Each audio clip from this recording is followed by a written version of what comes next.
Hey guys. So I kind of gave up on the support machine last time. I did mess around with it a little bit offline, but I just could not get it to work. So I'm gonna go ahead and move on to a different machine this time. Um, just so I don't bore anyone anymore with trying to get that machine to work. So I'm gonna be doing the cap machine on HackTheBox today. It's an easy Linux box, so let's go ahead and jump into it. I've got my VPN connected, and I've already spawned the machine, so we don't have to sit here and wait for it to spawn. I'll go ahead and copy that. So we're just gonna start out with scanning and enumeration using nmap.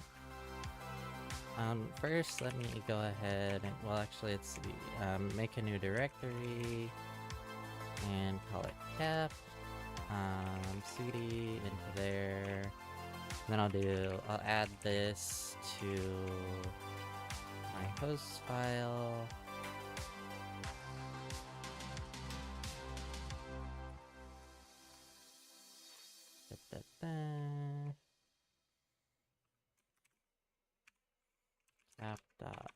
Cap dot HackTheBox, control X, Y, ping cap dot HackTheBox, text C4. Okay, so it looks like we are able to reach it. Nmap, tech SVC, tech ptech, tech capital T4, tech capital EN, dash dash open, dash BV, cap dot HackTheBox, dash O, capital N, cap dot HackTheBox. Okay, run that. And just in case anybody needs me to go over what these options mean again, so we're using nmap, which is the network mapper. This will tell us if there are any open ports on the target machine, and we'll do some version scanning with tech-v, and we'll run the default scripts. Once we find out what ports are open, we can find out what services might be running on those ports, and then in turn find out what vulnerabilities those services might be susceptible to. C is for the default scripts, such as finding out if there is like robots.txt on a web server, whether you can log into a FTP server anonymously, that type of thing. TechPTech will scan all 65,535 ports on the box.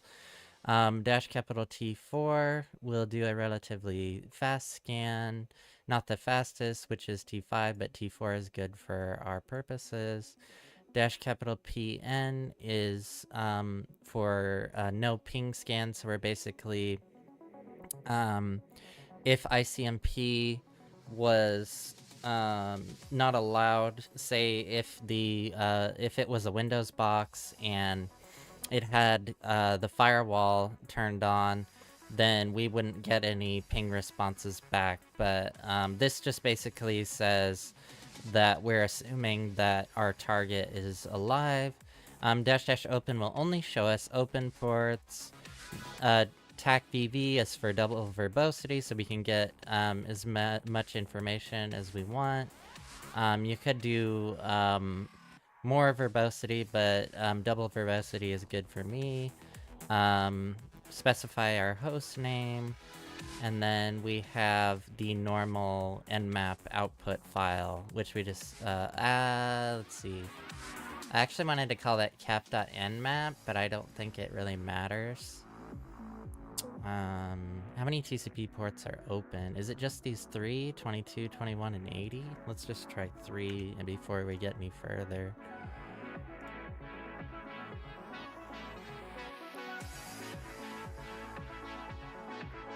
Oh, yep. It's only 3, okay. So it's only... This is most likely running SSH, this is most likely running FTP, and this is most likely a web server based on the services that usually run on these port numbers. Let's see. After running a security snapshot, the browser is redirected to a path of the format /something/ID, where ID represents the ID number of the scan. What is the something? Interesting. Okay, so let's browse http://cap.hackthebox. Security dashboard.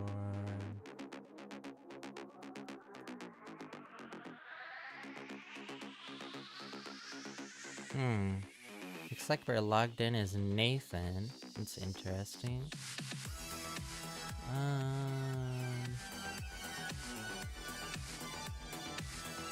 Security snapshot.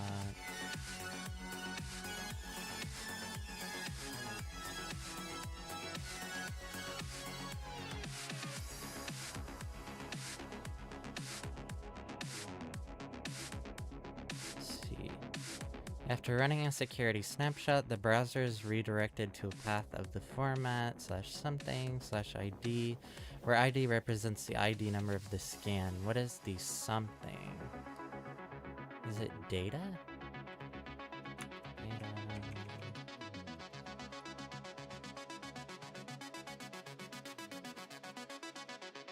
Yes, okay. Are you able to get to other user scans? Oh, this is IDOR. Insecure direct object reference. If we can just change the number and look at a different user scans.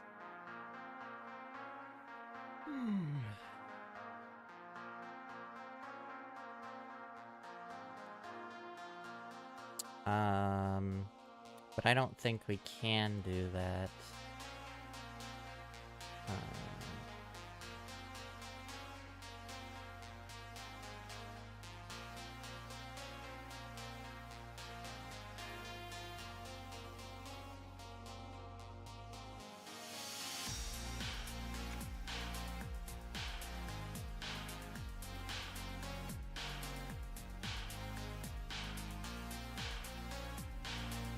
Or can we?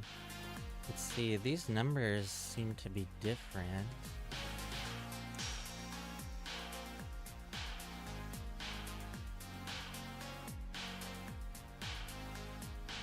Oh, maybe we can. Yes. Oops. Caps lock is on. Okay, what is the ID of the PCAP file that contains sensitive data?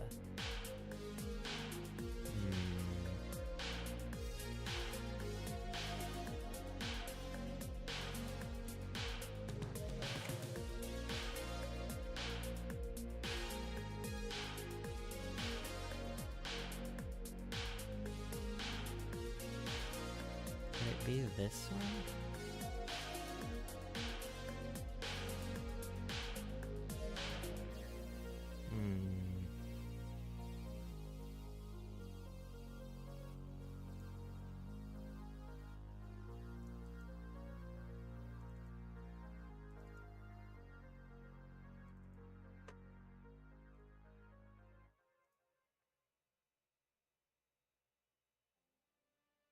Is it gonna be obvious? Or are we gonna have to open the PCAP file?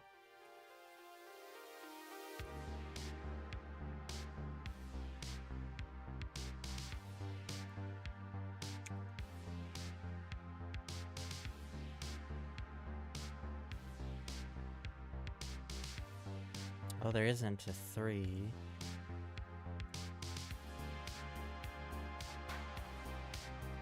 Hey, Armitage, welcome! Thanks for joining. How are you doing?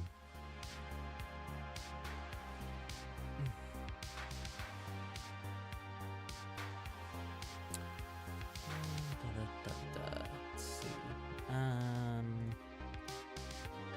Got 4. No, there's no 4.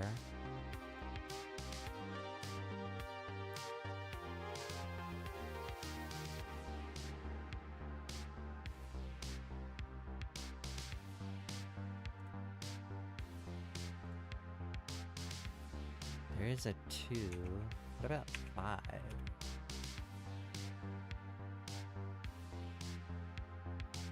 No, there doesn't seem to be a 5.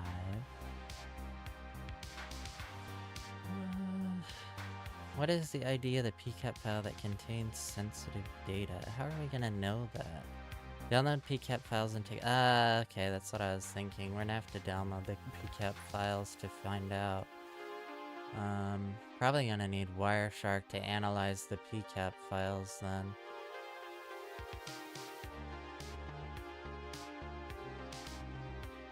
Well, working on Wireshark? Oh, you're working on Wireshark? Nice. What are you doing with Wireshark? Just analyzing some PCAP files or ingesting some data and looking at what's going on the network? Welcome, M. Tully. Thanks for joining. Hello, how are you?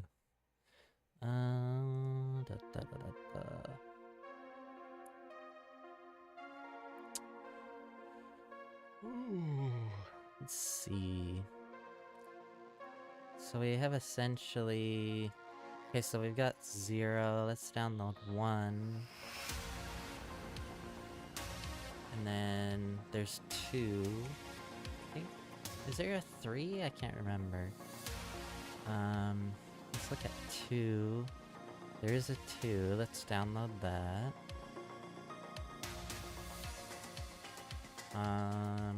I don't think there is a 3. Oh, our nmap scan finished. Let's see if there's anything interesting about that. Okay, we got FTP running SSH. Does the FTP server allow anonymous logon?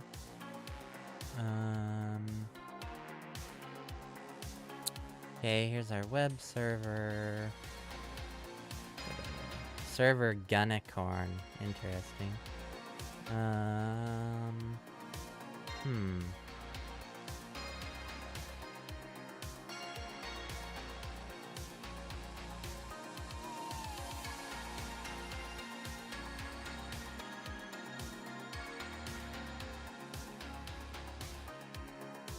I'm not sure. I'm thinking, though, that the FTP server does not allow anonymous logon.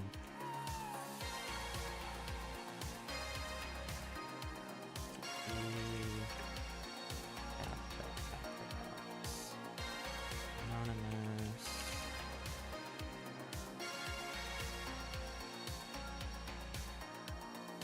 No. Okay. Yeah, we have to have a logon. The login credentials for the FTP server, it looks like. We'll leave that up in case we come across that or need that later. Let's see.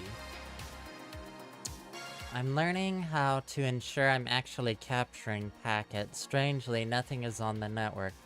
When I open Wireshark and start capturing, nothing is on the network. Any ideas? Interesting. Is this like a home network, or is this like, for work? Cause, I know I don't want you to, you're not gonna, say too much of that, and you shouldn't, but I'm just curious if it's your home network, or what?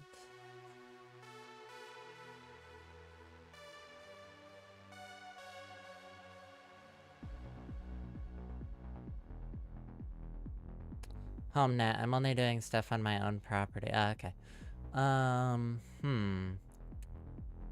Is it just the LAN, or is it like a, segmented VLAN that's segmented from the LAN?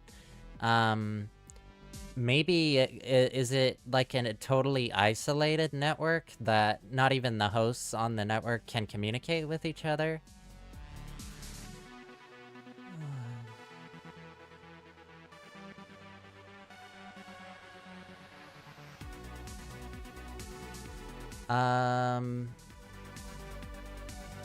Maybe it's the wrong adapter? Maybe you're listening on an adapter that's not actually in use? I mean, there are a whole bunch of things that could be the reason for that.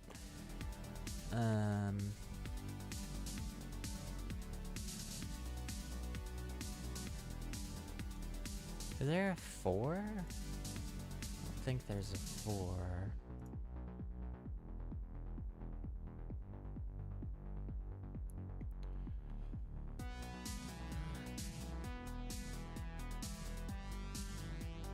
Let's see. I know there's not a 3. Let's see if there's a 4. No, there's not a 4. I don't think there's a 5 either, is there? Oh, these are 5-second PCAPs. Okay, that shouldn't be too hard to look through that in Wireshark then.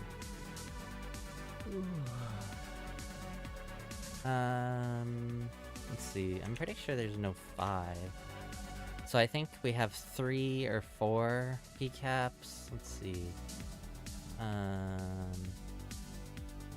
Document, CTF, HackTheBox, retired. Cap, open folder. Okay, so we have 3 PCAP files. We got 0, 1, and 2. Okay, let's start with 0. Do I have... No, I don't think I have my little desktop assistant up yet.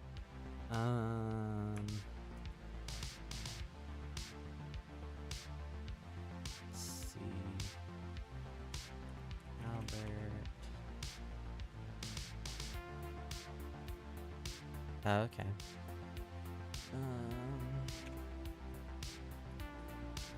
Let's see. Hopefully this works today. Sure. Nope, it's gonna freeze up on me, isn't it? Yep. Damn it.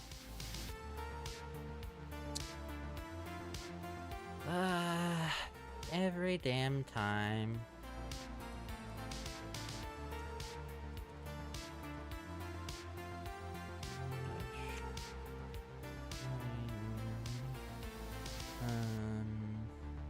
Let's see. 238, 31, 238. Let's try it again. Albert. What? Can I not do that? Interesting.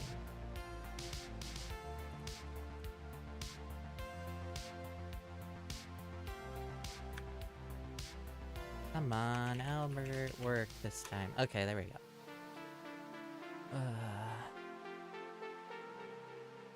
Make sure I'm listening on 10.0. Well, actually, no, I'm not actually gonna be listening. I'm gonna be importing files. Okay. Open. Documents, CTF, HackTheBox, retired, cap, 0.pcap, open. Let's see. HTTP. This is only a 5-second capture, so it shouldn't be too difficult to look through. Command successful. FTP. Oh, okay. We're probably gonna find FTP credentials in here then. Let's see.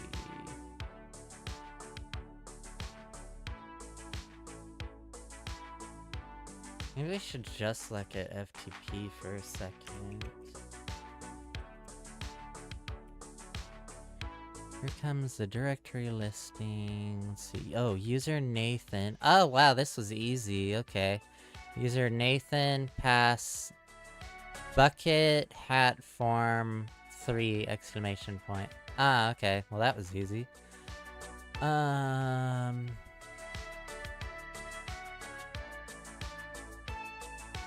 No. Okay, so we have a user of Nathan and a password of Da-da-da. Copy value. Da-da-da-da-da. Okay, so we have FTP credentials now. I don't think we really need to have this open anymore. And I just needed to download the first, what do you call it? Oh, PCAP file. Let's see. So, FTP cap.hackthebox, name, Nathan, password. I think that's still in my clipboard. What? Login incorrect. Login failed.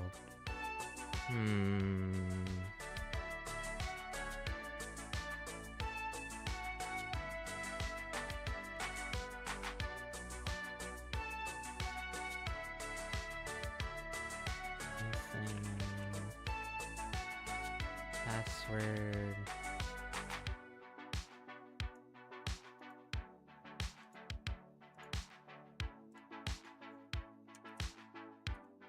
Login successful. There we go. Oh, and we have our first flag, I believe. Get user.text. So this was 0. Which application layer, protocol, in the PCAP file can the sensitive data be found in? That's FTP. Let's see. We've managed to collect Nathan's FTP password, and what other service does this password work? Probably SSH. Okay. Submit the flag located in the Nathan user's home directory. I think that's all we're gonna see here. Cat user.text. Okay, we have the first flag.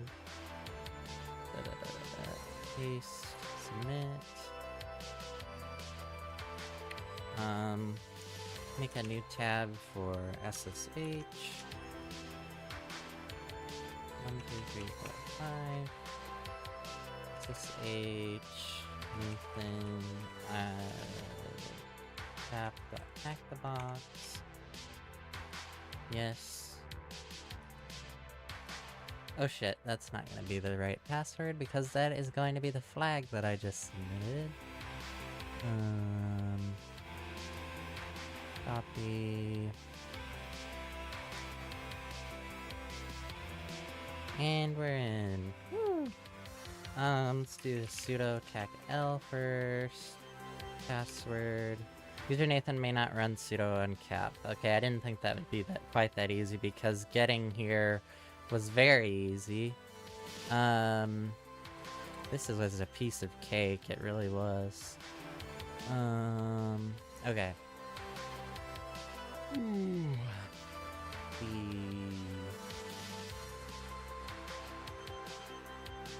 What is the full path to the binary on this machine that has special capabilities that can be abused to obtain root privileges? Oh, let's see, find /-perm -4002 is greater than /dev/null. This is for finding SWID binaries. So we're running find against the entire root of the file system. We're checking for perms that have an ID of 4000, and then we're piping out any errors to dev null out into the void. So we can see if there are any binaries that have SWID permissions with this command. And SWID permissions just means that in the context of escalating our privileges, if the file is owned by root and has SWID permissions set on it, then if we are able to abuse the binary somehow, then we can escalate our privileges to root because we will take over, we'll basically, oh, how do I say this? We, temporarily borrow the permissions of the root user over the binary. Let's see. Is it a SWID file?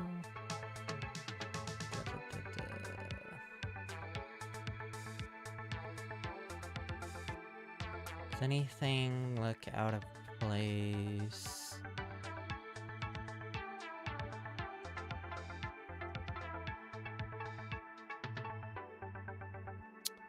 What is the full path to the binary?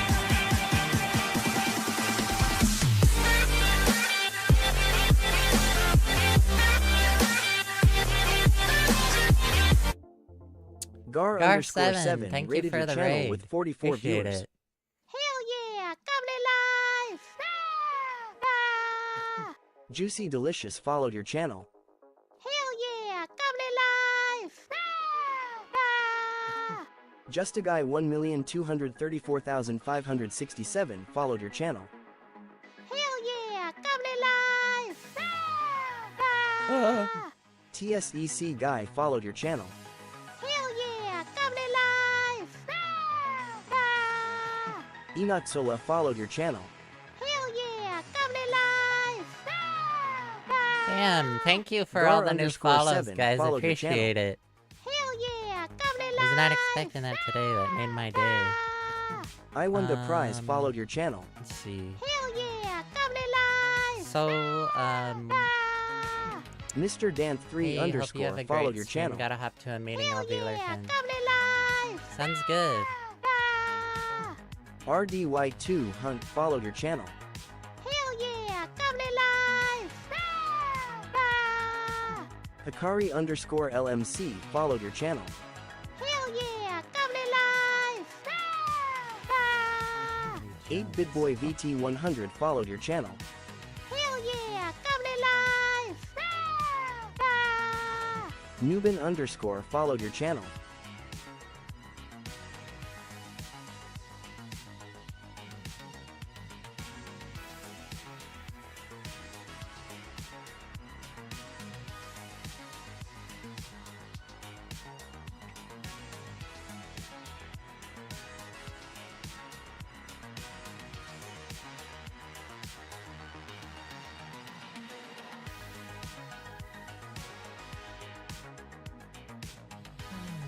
Hell yeah! Goblin life! Ah! Kiwi God. _Fruitbird followed your channel.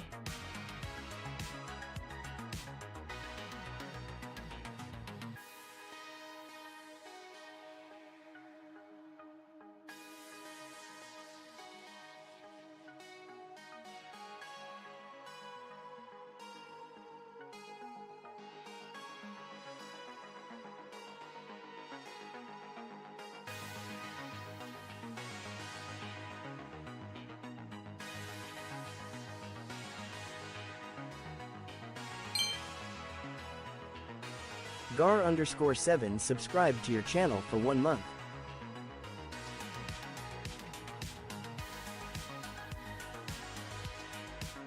Oh man, thank you so much for the sub, Gar7. I really appreciate it.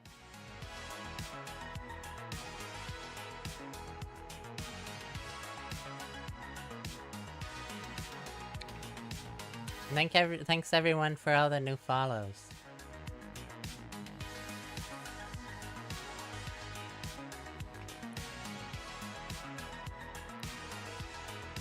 Okay, I don't know if anybody noticed, but I did that hydrate that someone redeemed.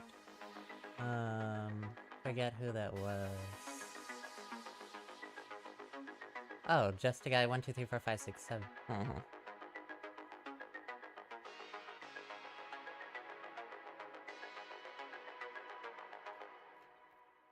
Okay, let's see. Back to it. Okay, so I am doing the cap machine on HackTheBox. It's an easy Linux box. We've already gotten our foothold. And now we're trying to figure out how to escalate our privileges. What is the full path to the binary on this machine that has special capabilities that can be abused to obtain root privileges? I'm thinking that might not be a SWID binary. Because I'm not really seeing anything too interesting or out of the ordinary here.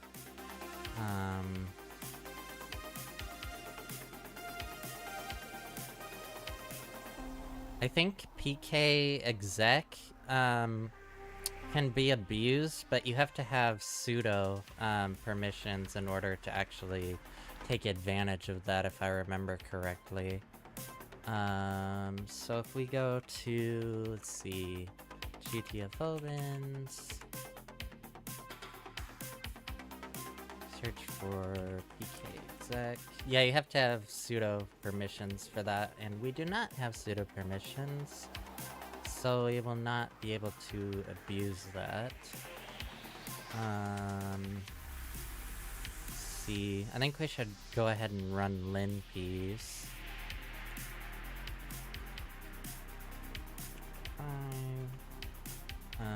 Let's see, locate linpeas. Let's see, I'll just copy it from my home directory.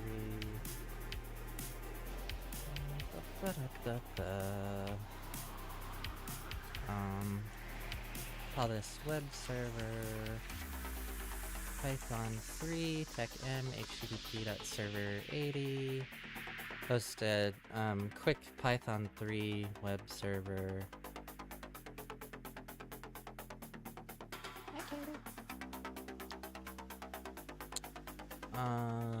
Okay. And then let me see something.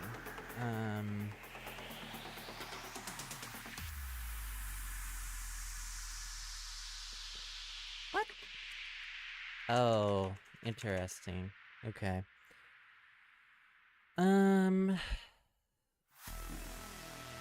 wget http // grab my VPN IP, linpeas.sh and chmod plus x linpeas.sh. 404 file not found. 10.14.10.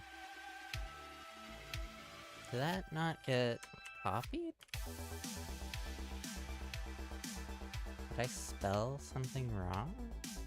Oh, I forgot the S on linpeas, that's why. Okay. Let us try that again.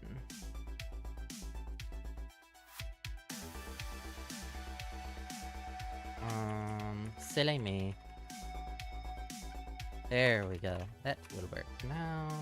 Downloading. Okay, I can just run this.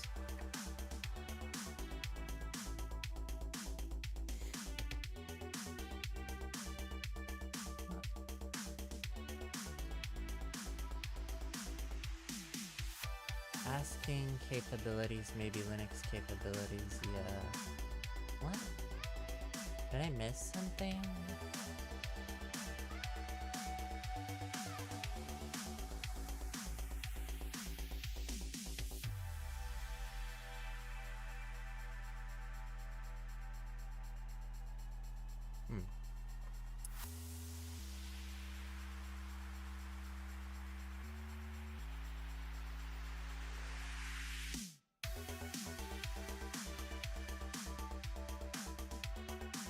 Hint. linpeas will show this in the files with capabilities section of the output, or use the getCap binary on cap. Okay.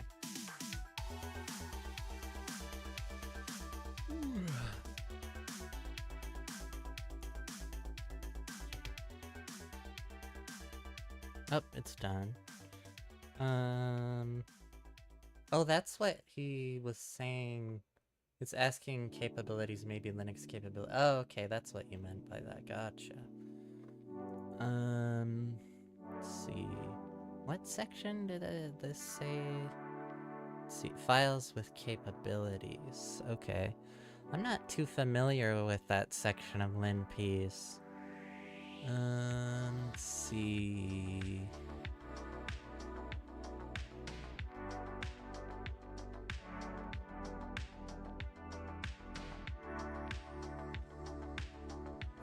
Files with capabilities.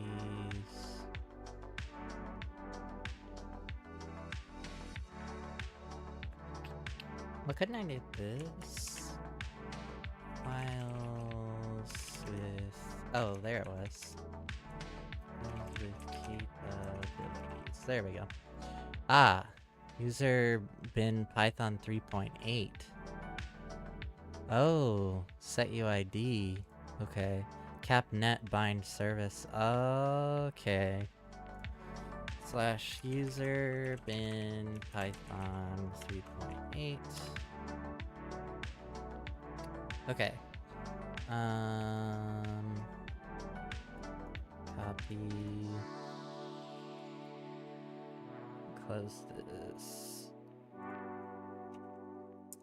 Start shelling. Read, write, execute, read, execute, read, execute.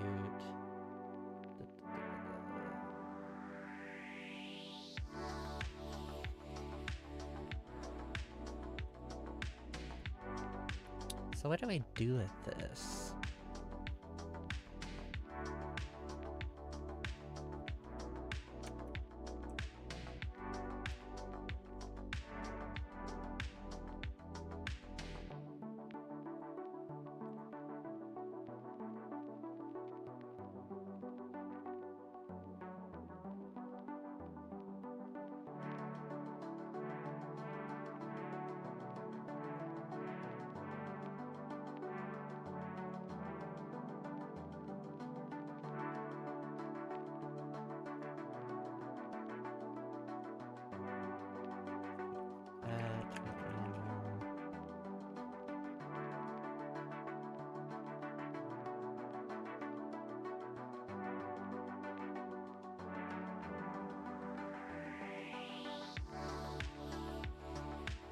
$22.80.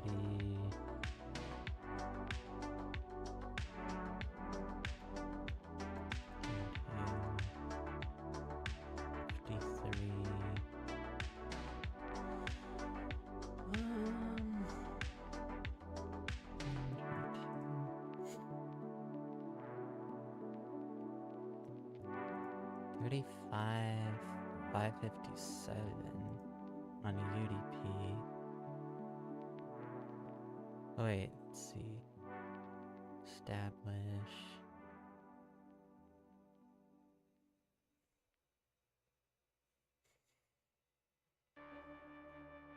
So what do we do with this?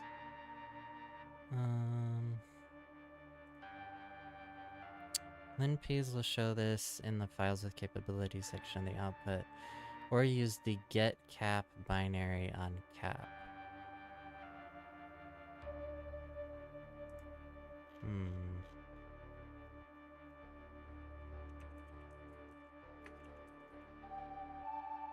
Displays the capabilities on the queried files. Okay. This is probably just gonna be the same thing that we saw in LinPs, right? Yeah, okay. You know what? File capabilities. Is there a hack tricks article on this? Yes, it looks like it.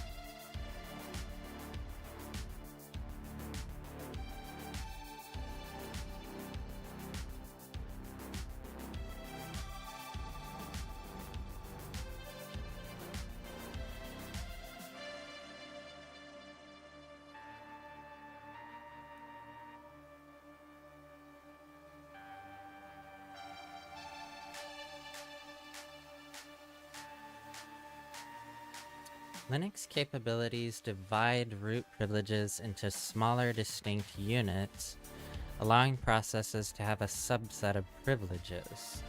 This minimizes the risks by not granting full root privileges unnecessarily. The problem: normal users have limited permissions, affecting tasks like opening a network socket, which requires root access. Capability sets, inherited, effective,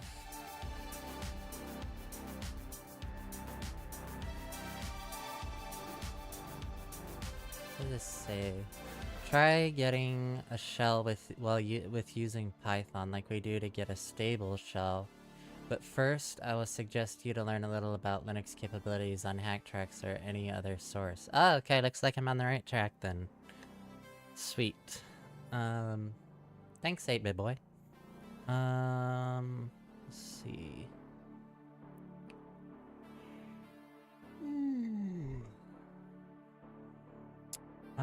Let's see. Inherited cap INH. Is that... How do you pronounce that? Capin?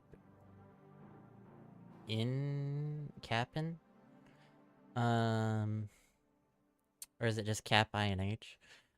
Purpose determines the capabilities passed down from the parent process. Functionality: when a new process is created, it inherits the capabilities from its parent in the set. Useful for maintaining certain privileges across process spawns. Restrictions: process cannot gain capabilities that its parent did not possess. Effective: cap F. Purpose: represents the actual capabilities a process is utilizing at any moment.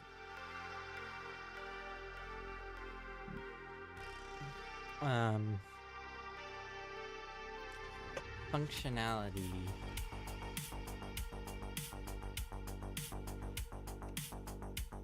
It's a set of capabilities checked by the kernel to grant permission for various operations. For files, this set can be a flag indicating if the file's permitted capabilities are to be considered effective. Significance. The effective set is crucial for immediate privilege checks, acting as the active set of capabilities a process can use. Permitted, cap, perm, or perm, I don't know. I mean, I guess that sounds pretty much the same. I guess that doesn't really matter too much. Purpose defines the maximum set of capabilities a process can possess. Functionality: a process can elevate a capability from the permitted set to its effective set, giving it the ability to use that capability. It can also drop capabilities from its permitted set. Boundary: it acts as an upper limit for the capabilities a process can have, ensuring a process doesn't exceed its predefined privilege scope. Bounding, cap bound.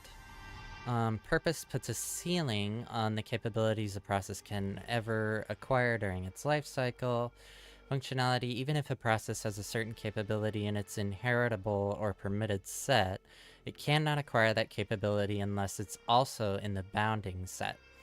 Use case: this set is particularly useful for restricting a process's privilege escalation potential, adding an extra layer of security.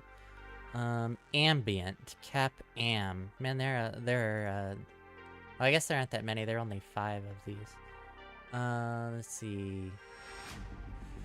Hey, welcome from YouTube, Byro. Did you manage to do the delegation attack the other day? I did attempt it again offline like a few times more and just kind of gave up on it because I could not get it to work. I was thinking maybe, I could like script it out because it seems like there's like some kind of, mechanism in place that deletes my, machine account, after a certain period of time. So maybe if I scripted it out and, because it would be able to, the script would be able to run things faster than I can, maybe that would work. Let's see. Did you try to follow a write-up for that particular box? Yes, I did, and I still couldn't get it to work. I looked at, several different write-ups, Spyro. Let's see. So continuing, we're on number 5. Ambient, cap am, Linux capability.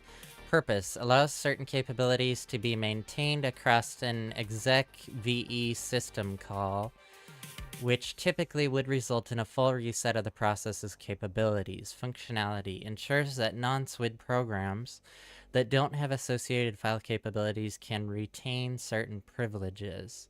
Restrictions. Capabilities in this set are subject to the constraints of the inheritable and permitted sets, ensuring they don't exceed the process's allowed privileges.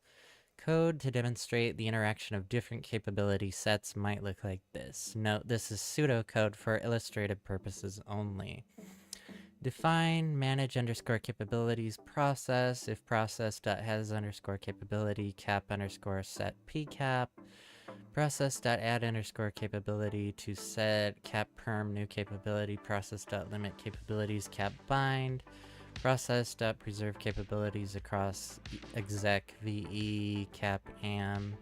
Processes and binaries capabilities. Processes capabilities. This is what we want. Or no, actually we want to get to binaries capabilities. I don't really want to read all this. Let's just look at read the binaries capabilities, because that's what we're after ultimately.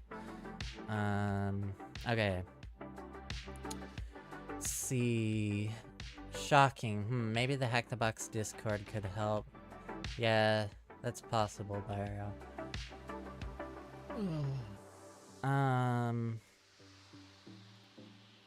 Like, I get to the point where I have the ticket, but I don't actually, my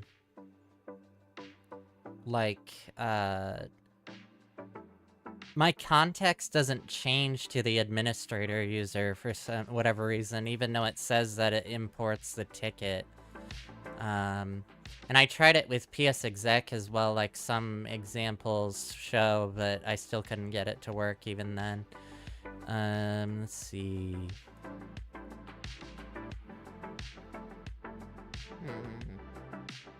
Hell yeah! Goblin life! Ah! Weiss254 followed your channel. Thank you for the follow, Weiss254. Appreciate it. Okay, let's see. Binaries can have capabilities that can be used while executing. For example, it's very common to find ping binary with capnet raw capability. And this has the cap set UID and capnet bind service capabilities plus EIP, which I forget. I think that's execute something. I can't remember. I have run across this before. Let's see. Okay, get cap user bin ping. User bin ping equals capnet raw plus EP. You can search binaries with capabilities using get cap tech r slash. Man, I'm gonna have to add that to my notes. It does that already with linps, but if there were ever like a maybe some kind of a situation where I couldn't use linps, then that would be a good thing to know for manual enumeration. Dropping capabilities with cap sh. Let's see. If we drop the capnet raw capabilities for ping, then the ping utility should no longer work. Cap sh dash dash drop equals capnet raw dash dash print dash dash dash c tcp dump. Besides the output of cap sh itself, the tcp dump command itself should also raise an error. /bin /bash user sbin tcp dump operation not permitted. The error clearly shows that the ping command is not allowed to open an ICMP socket. Now we know for sure that this works as expected. Remove capabilities. You can remove capabilities of a binary with set cap tag r. Path to binary. Okay. Use this mate. Find user bin, user sbin, user local bin, user local sbin dash type f dash exec get cap. Open curly braces, close curly brace, backslash, semicolon. It will find capabilities. Oh, yes, okay.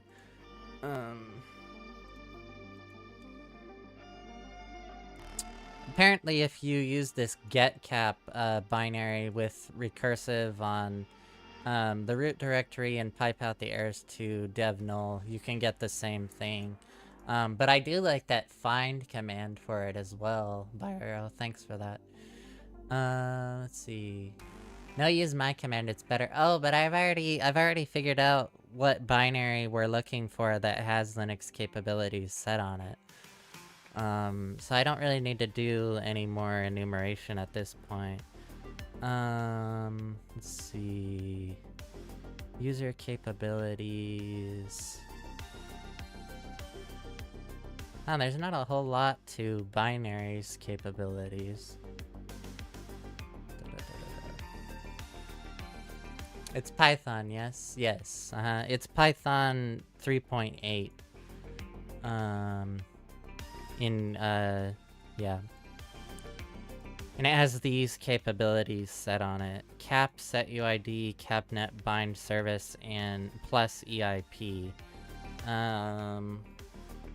Does this tell you what those actually do? That's what I'm interested in the most. Let's see, environment capabilities. Compiling the following program, it's possible to spawn a bash shell inside an environment that provides capabilities. Let's see.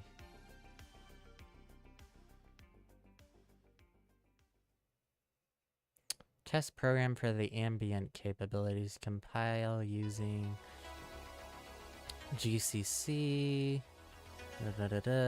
Set effective inherited and permitted capabilities to the compiled binary. Sudo set cap. To get a shell with additional caps that can be inherited, do /ambient bin bash. So can we just do user bin python 3.8 slash bin bash? I doubt it. Yeah, we're still Nathan. Okay. Let's see. Inside the bash executed by the compiled ambient binary, it's possible to observe the new capabilities. Regular user won't have any capability in the current section.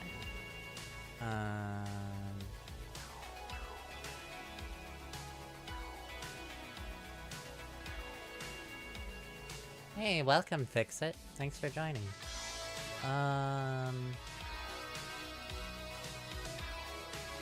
Cap _ set UID allows a process to set its effective user ID, which can be used to gain the privileges of another user, including the root user.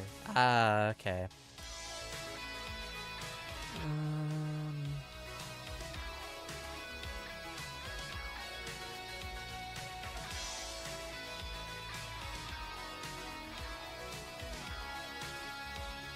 Let me open this.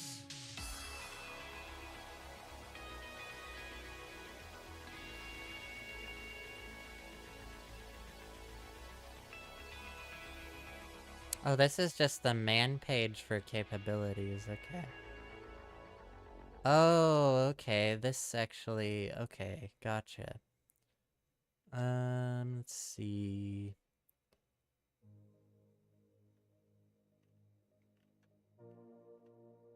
So here's cap, set UID, make arbitrary manipulations of process UIDs. Forge UID when passing socket credentials via Unix domain sockets. Write a user ID mapping in a user namespace.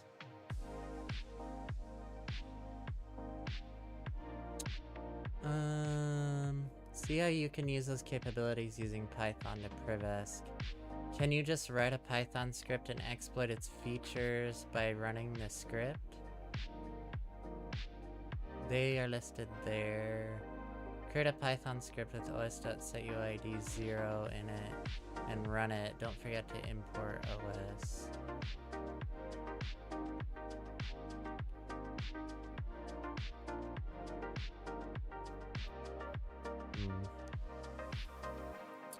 Okay.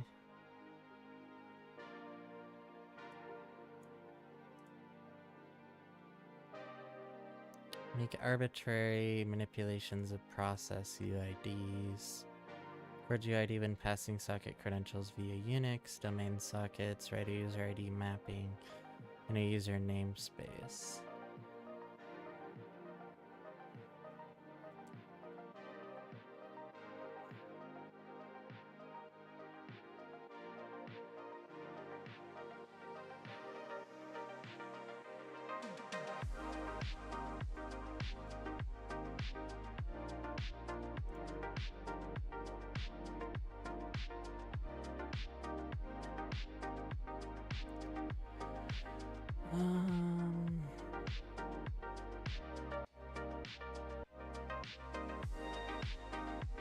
Okay, here's Privesk Container Escape.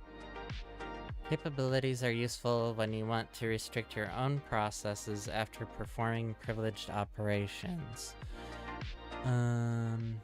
After setting up root and binding to a socket, however, they can be exploited by passing them malicious commands or arguments, which are then run as root. You can force capabilities upon programs using setcap and query these using getcap. Okay. The plus EP means you're adding the capability. Dash would remove it as effective and permitted. Okay.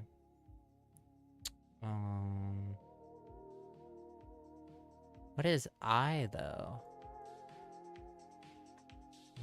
To identify programs in a system or folder with capabilities. Yes, okay. Exploitation example. In the following example, the binary user bin Python 2.6 is found vulnerable to Privesk. Set cap underscore set UID plus EP user bin Python 2.7. User bin Python 2.7 equals cap underscore set UID plus EP.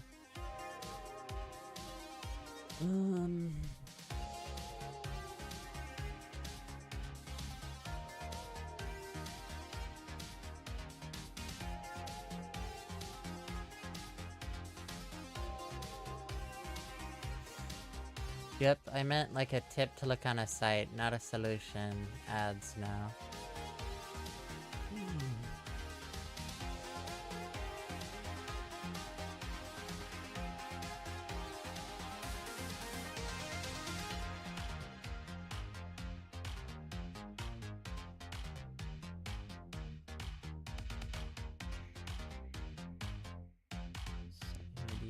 Capnet bind.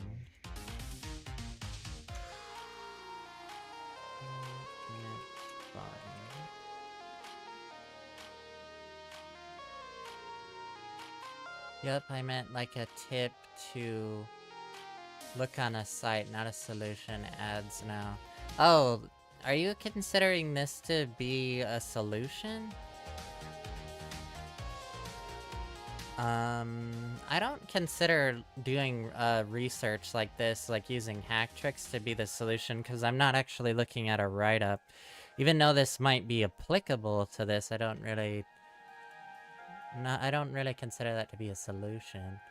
I don't think you can exploit the capnet bind, you can exploit the cap set UID though. Yeah, I'm just trying to understand what all of this means right now.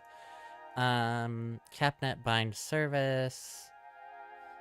Bind a socket to internet domain privilege ports. Port numbers less than 1024. Okay. What is EIP? Do I have to look at those separately?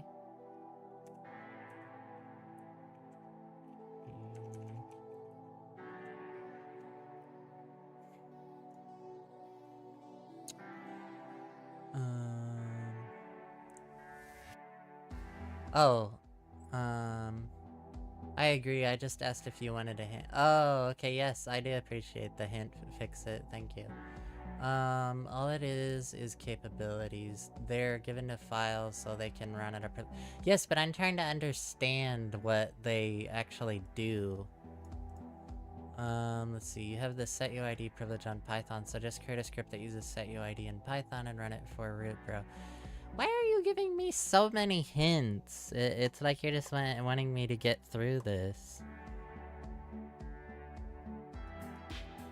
You just told me what they do.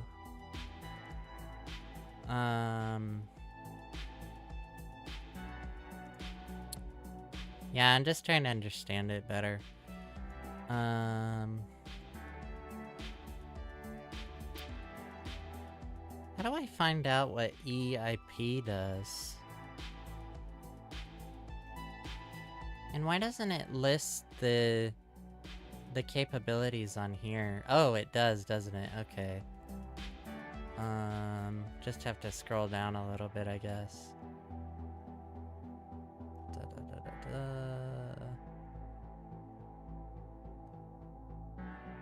Plus EI, this value grants sufficient and inheritable privileges for the specified capability to the executable.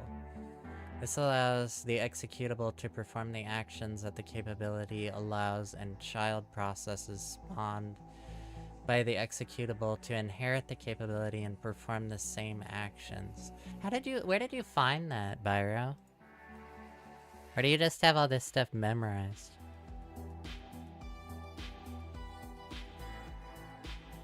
Allow it to perform any actions that are not allowed by the capability.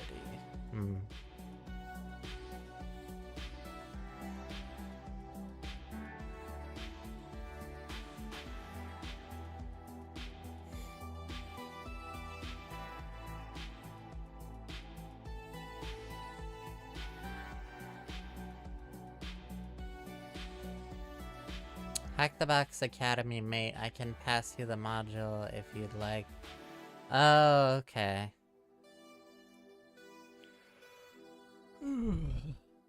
Then go to capabilities section. Okay, so exploit.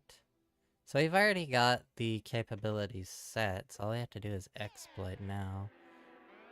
Do I literally just have to run this in Python 3.8 and then just do -c import os semicolon os dot set uid open parentheses 0 close parentheses semicolon os dot system with system slash bin slash bash.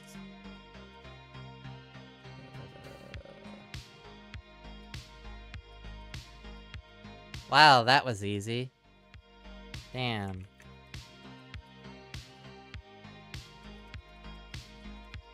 Damn, this was a really simple box. Okay, so there is the flag for root.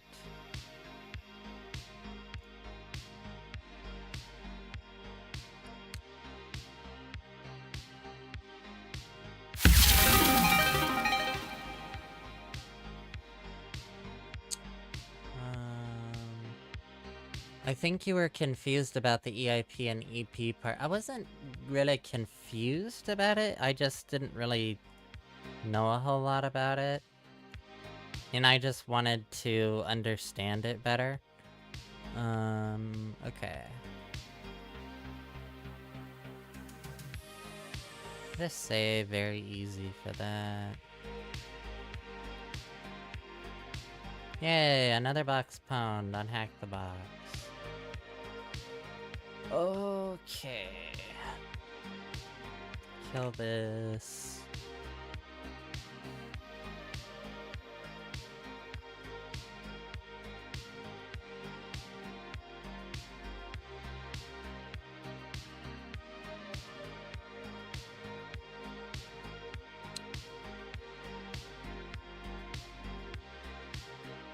I think, let's see, the tip I was thinking of was GTFO bins.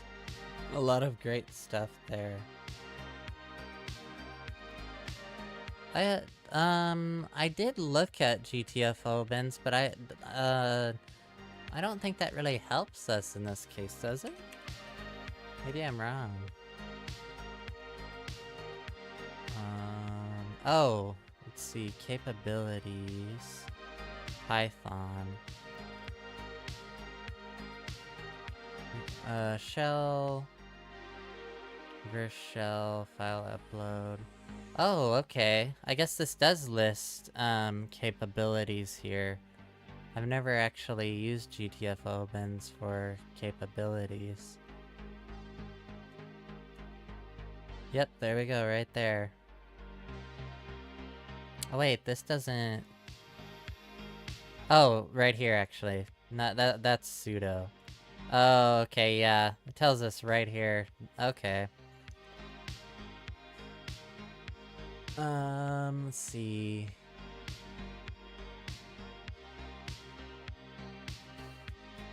Yes, it gives you the direct command without explaining much. It's like a cheat sheet. Yeah, I know. I'm very familiar with GTFO bins. I just never realized that there was a capabilities category. That's awesome. Yeah, you'd have to look up what it does. What? Oh, yeah. Okay.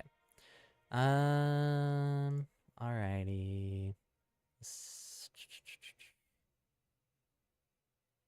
Go ahead and... I guess I don't need to save that if I can remember where to find this. Let's see. I'll go ahead and save this.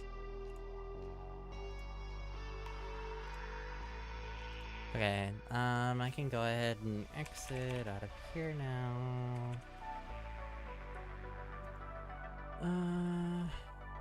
And I'll go ahead and terminate.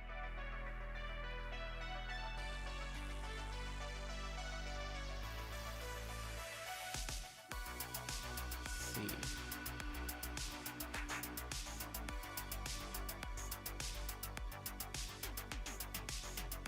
Another tip is this: if you find a Python script that runs as root, you can see if you have write access to Python directory. If you do, you can change the module that the script uses and put that os.setuid in there. Okay. Should I do another box? We're only an hour and 18 minutes into the stream.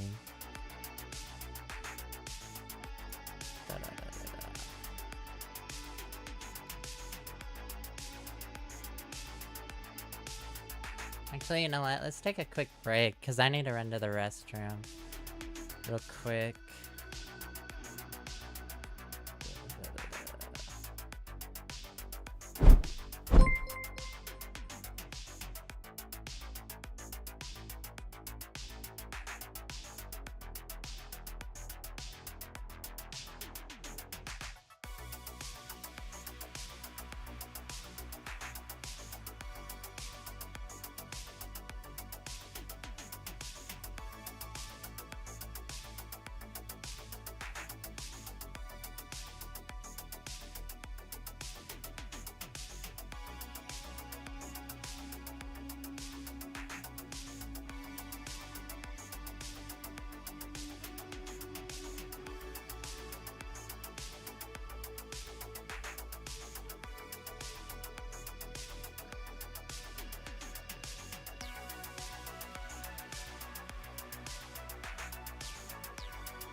Alrighty, I'm back. I have returned. Let's see.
Let's see.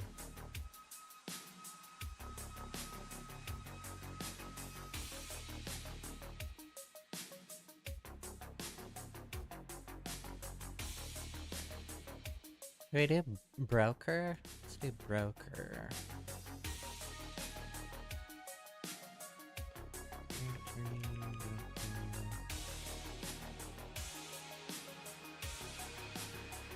Whoops. Close out of that.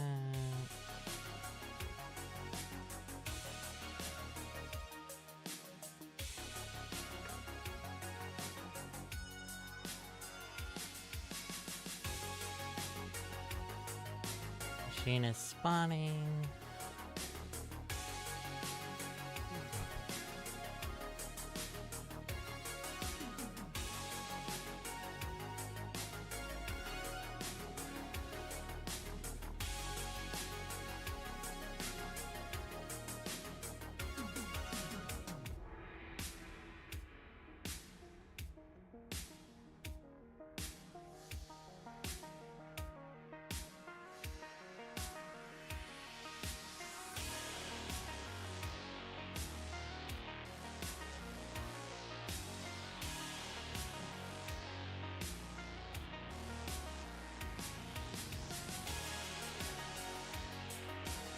Okay, machine is up. Keto, nano, posts.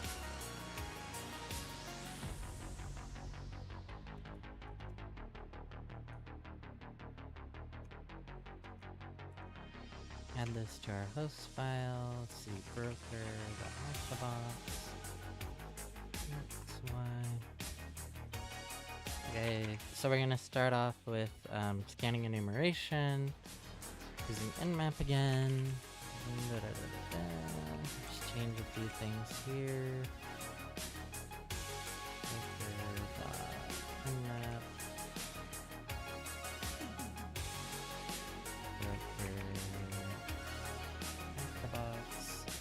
And that. Okay. Which OpenTCP port is running the active MQ service?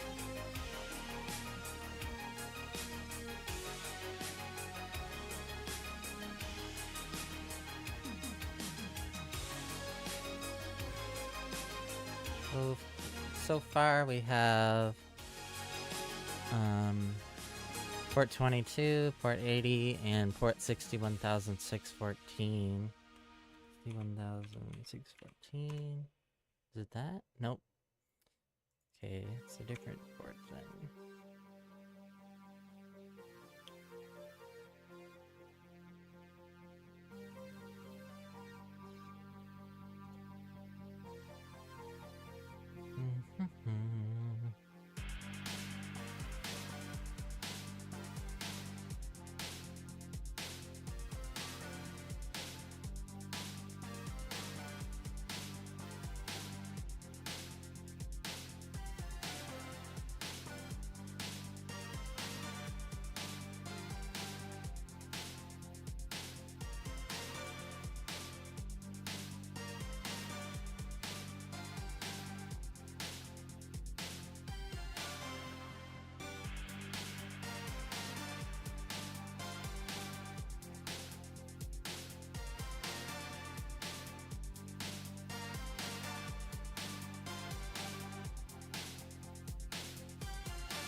So we're just waiting for our nmap scan to finish.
Haven't found any other open ports yet.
Alright, fix it. Thanks for the assistance.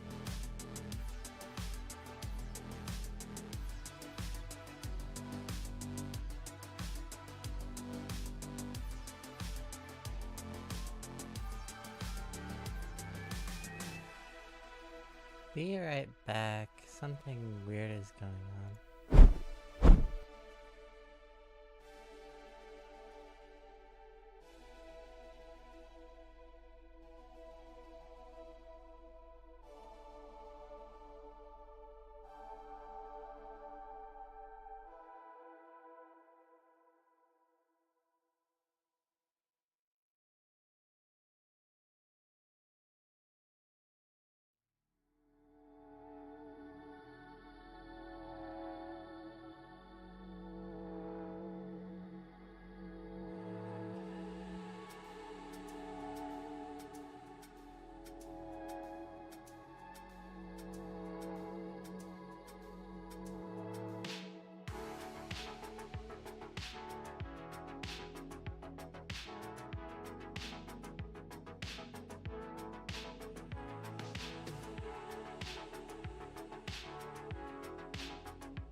Alrighty, I am back.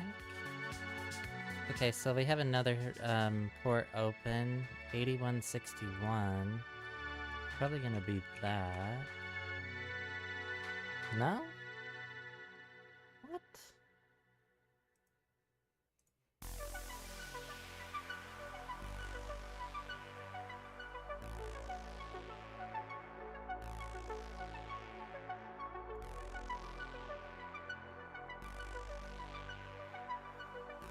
What?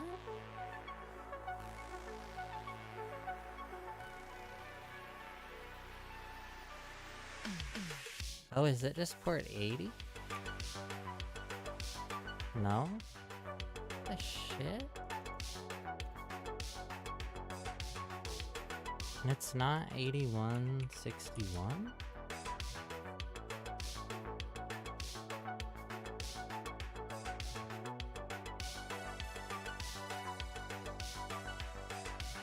Okay, that makes no sense. Scan the host with Nmap. There are several ports associated with the active MQ service. An Nmap scan with capital CV will show one labeled active MQ open wire transport. MQ open wire transport? I wonder if this is one of those cases where I'm not seeing all the open ports again, like I had the other day.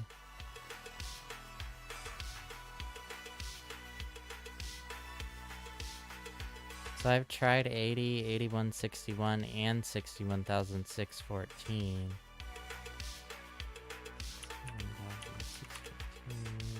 Or did I try that? Yeah, okay, I think I did. Yeah, I'm wondering if I'm not seeing all the open ports. Do this. Map, pack, pack.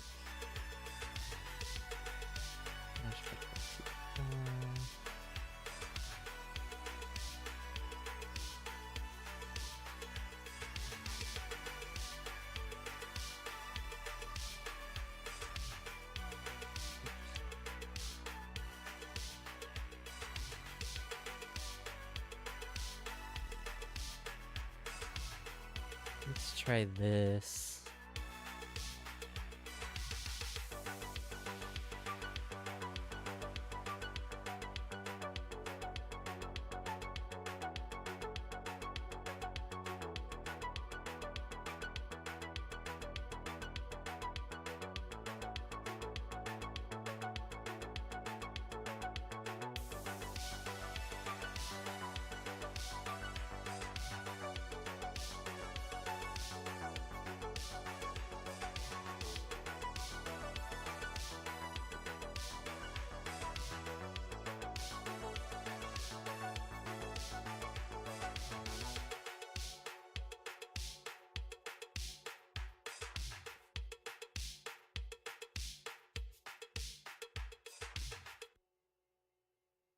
Sixty-one 613. We didn't see that port before. 61 613. No? Okay, it's not that.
1883. We didn't see that port before.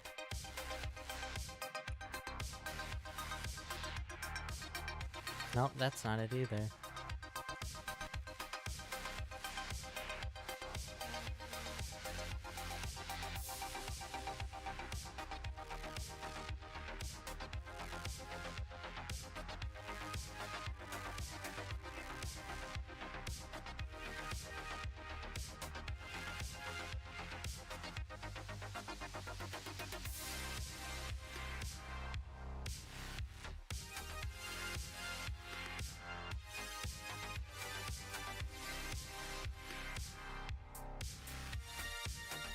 So we've tried 80, we've tried 61, 613, tried 81, 61, and we've tried 1883. 81, 61.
I wonder if that is, if this is the default port that service normally runs on. I could probably just Google that. 61, 616. Is that it? Ah, there we go. Okay. So it is 61,616. Has the active MQ service running on it.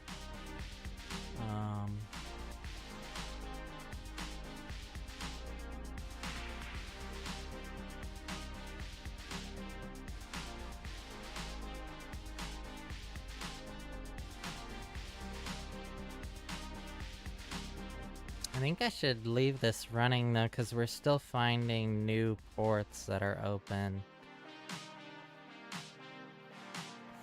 I wonder why this doesn't work all the time.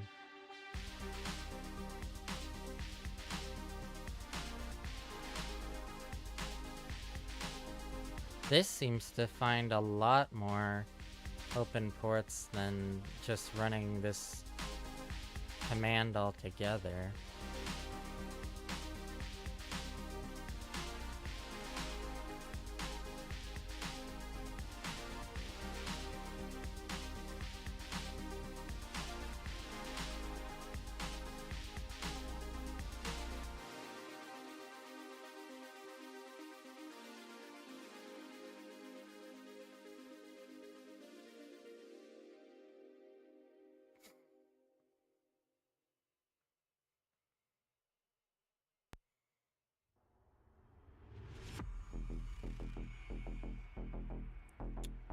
Oh.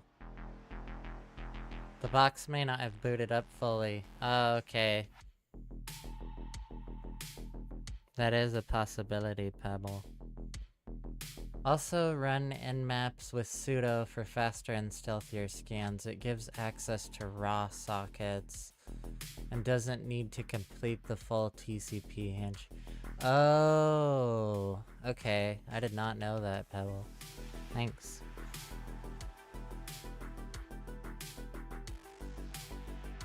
I thought you just had to run certain nmap commands as sudo.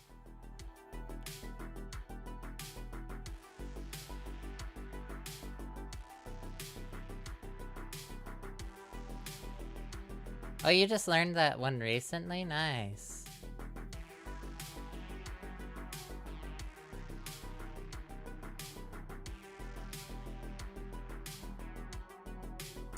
Have you done support on HackTheBox, Pebble? I could not get the privilege escalation part to work on that for the life of me. Despite looking at several write-ups and trying different things. Yeah, that was what I thought too. I thought only certain scans did, but I'm a scrub.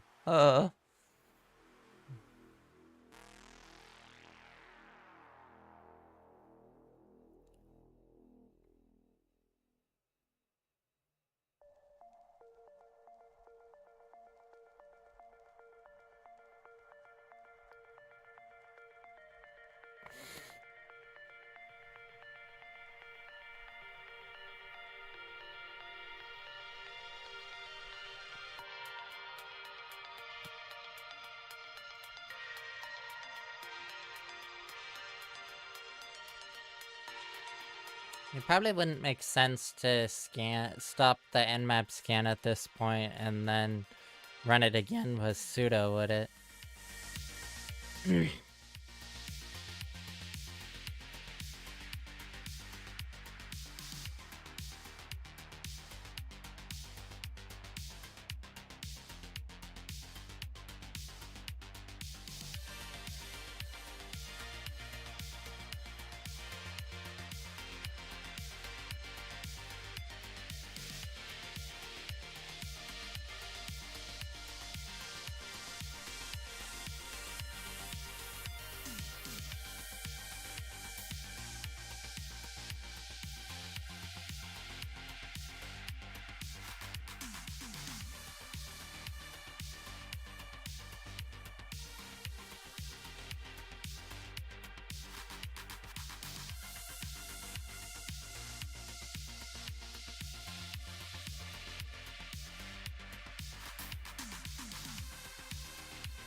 I actually didn't finish it because I started that box late in the stream. Had to go and only got user. The Privesk seems straightforward. You need to import the required PowerShell modules like PowerMat and PowerView, then copy the commands from Bloodhound on the machine. Yep, and I did that. I think there may be a mechanism in place on that box that actually wipes out your, machine account that you create, because I had to recreate it several times because running the next command relies on having the having a service or a machine account created, and I was getting errors saying that it basically didn't exist, and I found out later on that it just wipes it out like after a certain period of time. So I don't know if that's like an intended mechanism that's in place that is supposed to keep you from that's supposed to kind of like hold you back. That's a little bit of a roadblock or what, but it is very, very annoying.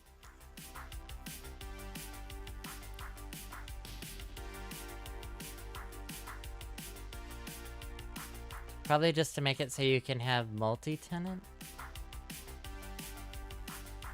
Yeah, it's possible that's intended. I've seen similar stuff before. Yeah, so have I. Like multiple people on the same machine.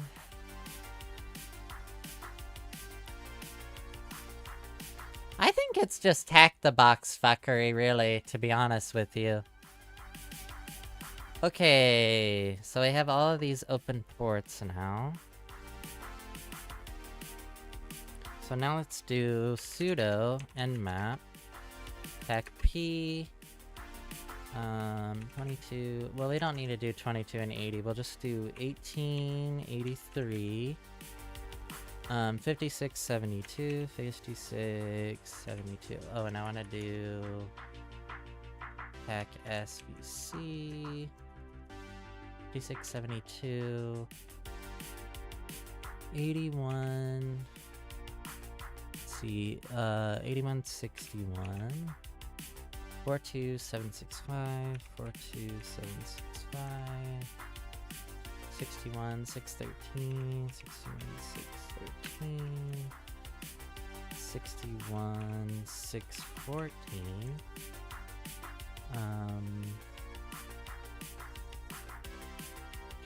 and 61 616 broker.hackthebox dash capital P and enter my password.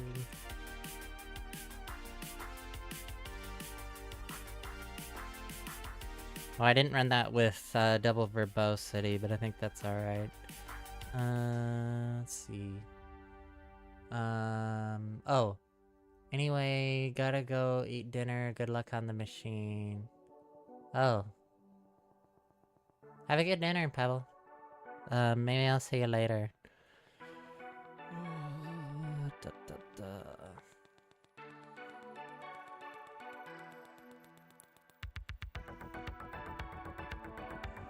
1883, 56. Oh, sweet. Okay.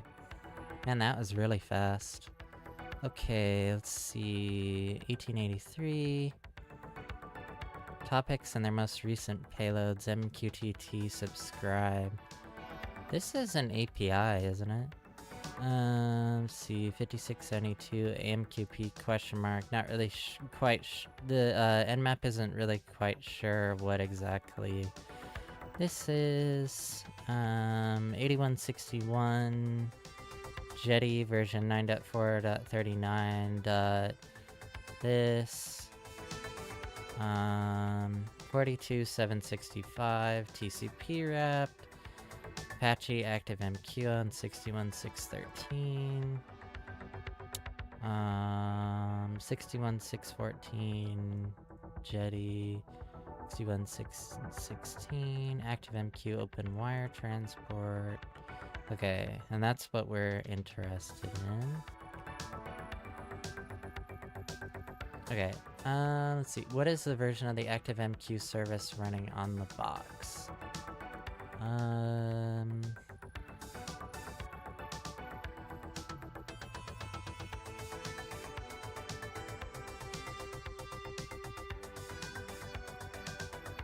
Are we able to determine that?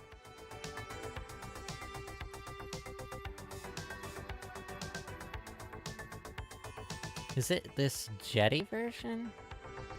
9.4.39? 9.4.39?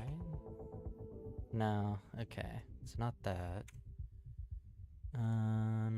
Let's see. This might not be something that we can actually determine from nmap. Let's see. What if we browse to port 80?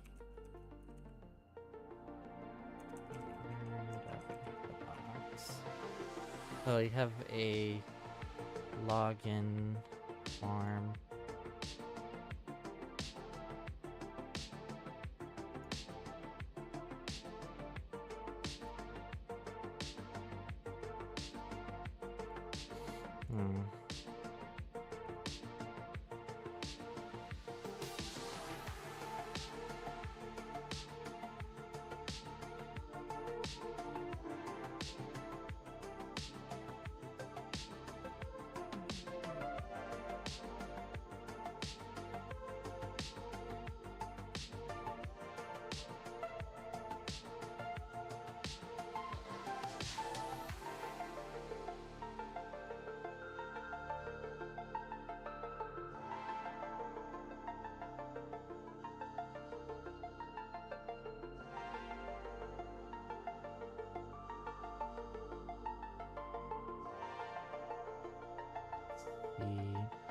Hint.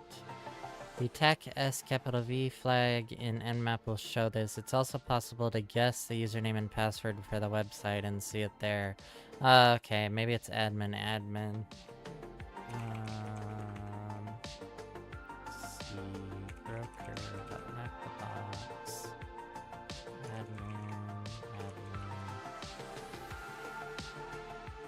Admin. Okay, sweet. What is the version?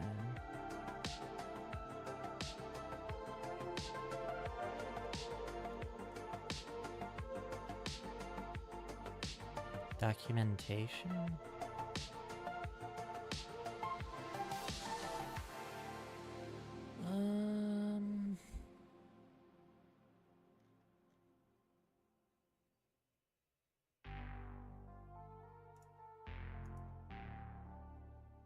New page source.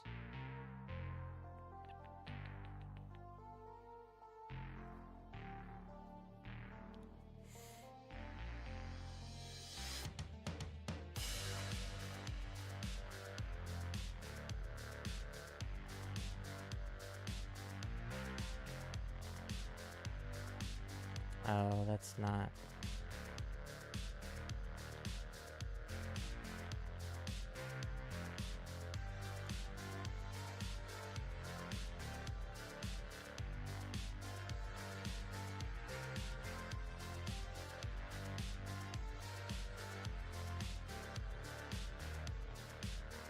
How do I see the version?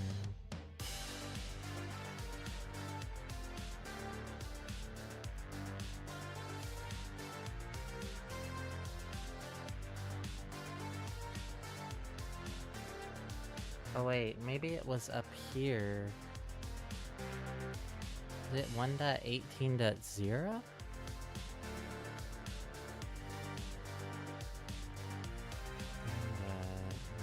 I don't think so.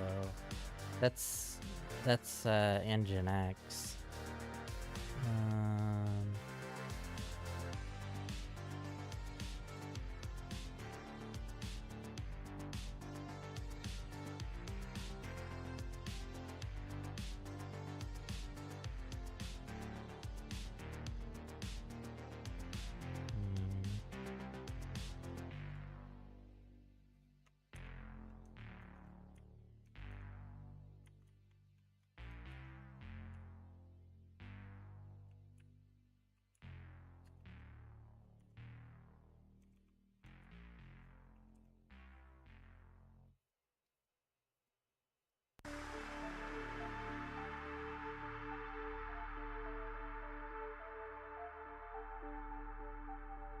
No, that still doesn't tell us.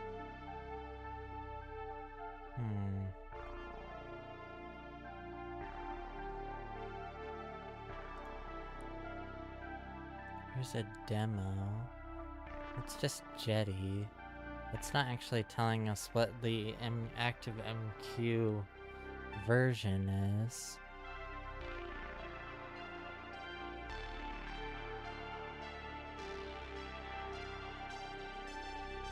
And these are all external links, so we're not really too interested in that.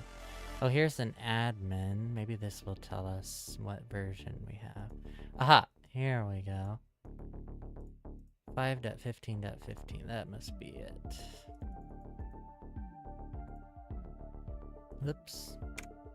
Okay, then that did not get copied.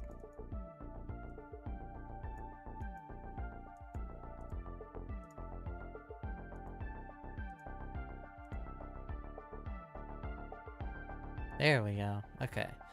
What is the 2023 CVE ID for a remote code execution vulnerability in the ActiveMQ version running on Broker?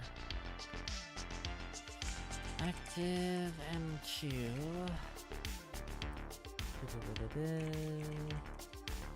CVE.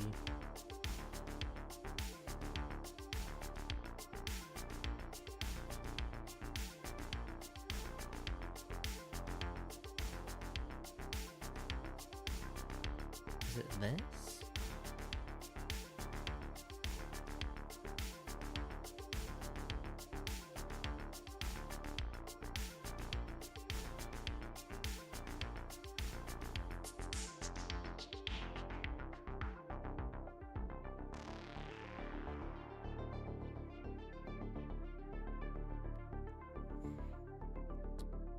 As stated in the official CVE description, the Java OpenWire protocol marshaller is vulnerable to remote code execution. This vulnerability may allow a remote attacker with network access to either a Java-based OpenWire broker or client to run arbitrary shell commands by manipulating serialized class types in the OpenWire protocol to cause either the client or the broker, respectively, to instantiate any class on the class path. 3 things are required to exploit this vulnerability: network access, number 1. Number 2, a manipulated OpenWire command used to instantiate an arbitrary class on the class path with a string parameter.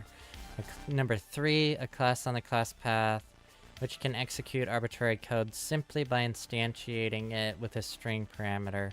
The manipulated command can be sent by a client to a broker or from a broker to a client, so both are vulnerable.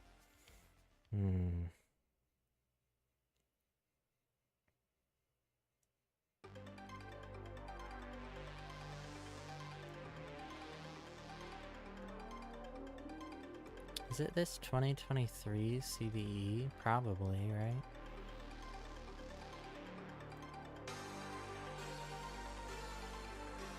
Yep, okay.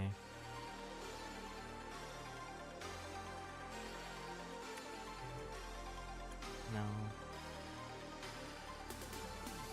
Oh, this is gonna be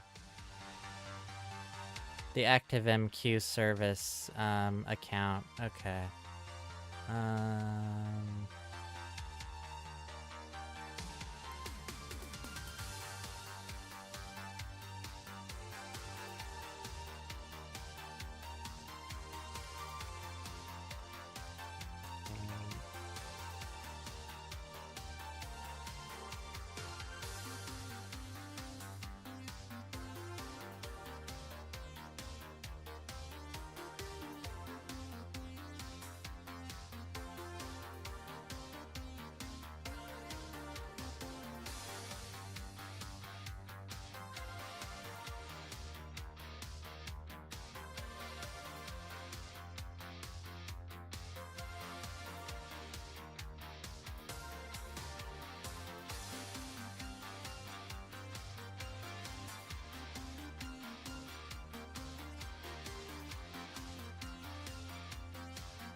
$25 stars. This repository contains an exploit script and a POC XML file for the CVE 2023-46604 vulnerability affecting Apache ActiveMQ. The vulnerability allows for remote code execution due to unsafe deserialization practices within the OpenWire protocol. Deserialization vulnerability that exists in Apache ActiveMQ's OpenWire protocol. This flaw can be exploited by an attacker to execute arbitrary code on the server Where ActiveMQ is running, the exploit script is in this repository automates the process of sending a crafted request to the server to trigger the vulnerability. Repository contents, exploit.py, the main Python exploit script that triggers a vulnerability, poc.xml, an XML file that serves as a proof of concept for the exploit. Prerequisites. Before running the exploit script, ensure that you have python 3.x installed. Oh, jeez.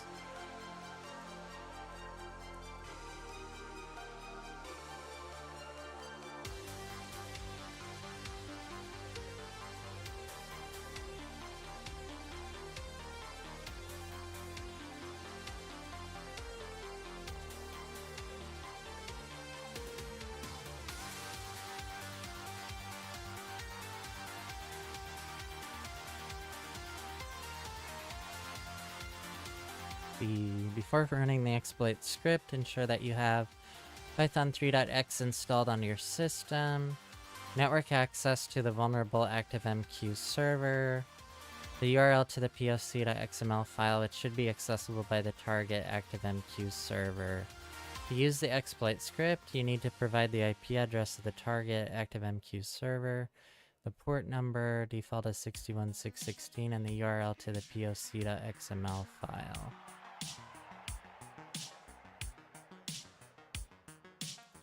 Place target IP, target port, and URL to poc.xml with the appropriate values for your target environment.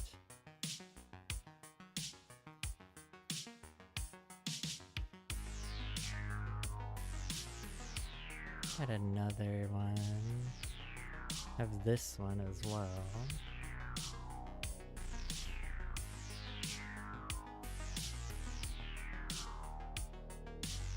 This one has 101 stars.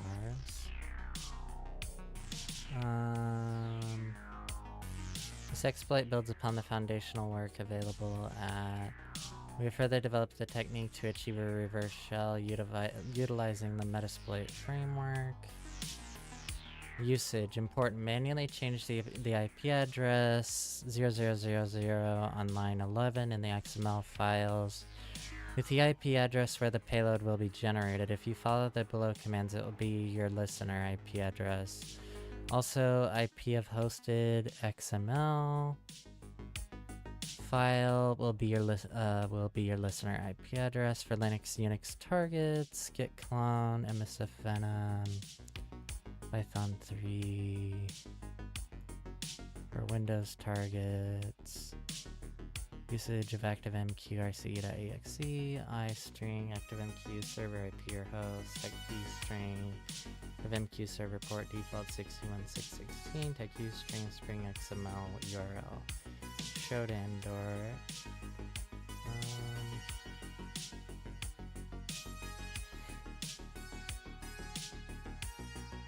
Let's do this one.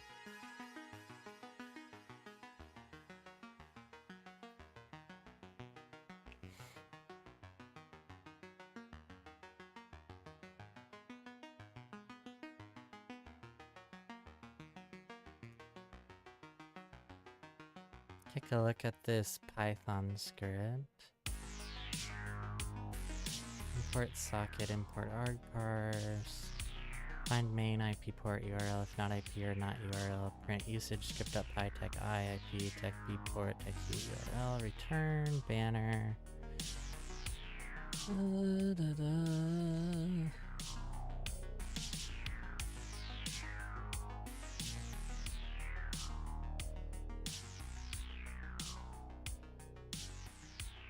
Okay.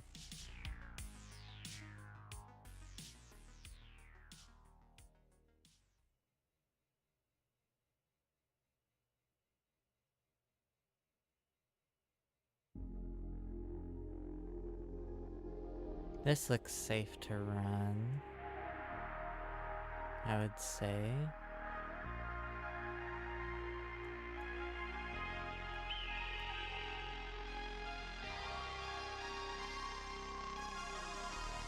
Okay, so let's download this. And... oh, that's not where I want that. I want this in broker. Okay, save. Go back here. Downloaded successfully. Okay, and then I need the PSC to XML. I think I need to manually edit this, yeah, okay. Let me download that as well. Okay, got that. Let's just open up a new tab and call it shell.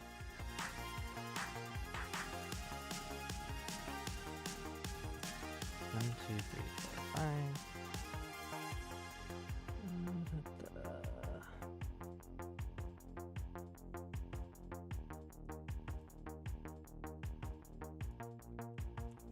Okay, so we got exploit.py and psc.xml.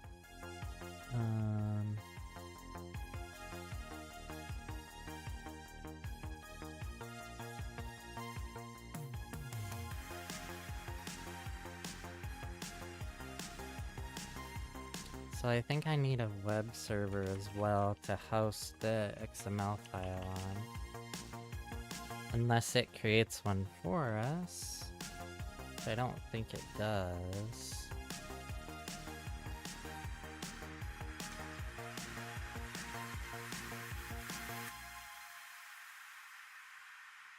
Web server.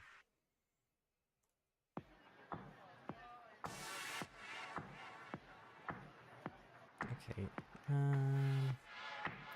and I need to edit this.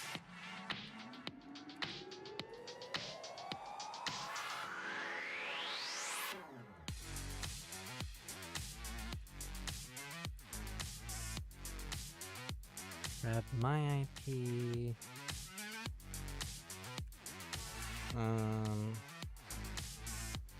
And we'll set this to 1337 for late, because we're late hackers.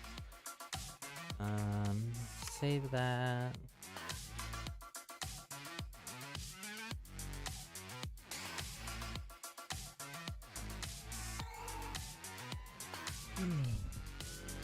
Okay, I think we can just run this then. Python free exploit.py. Pick I, target IP.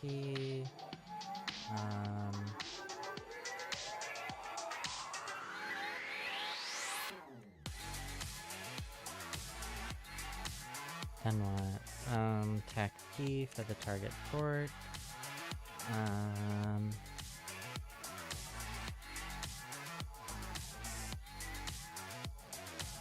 61, 616, 61, 616.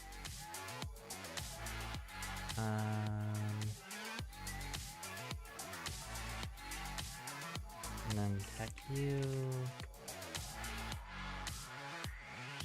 HTTP ://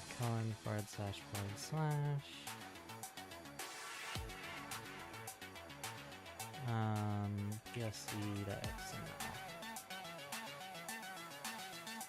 I think that should be everything. Hopefully this works. What? Oh shit, I did not set up a listener.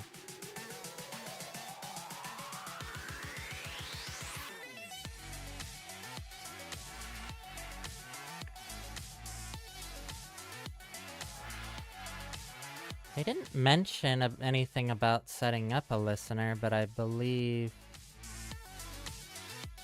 Or did they? I believe that is part of this.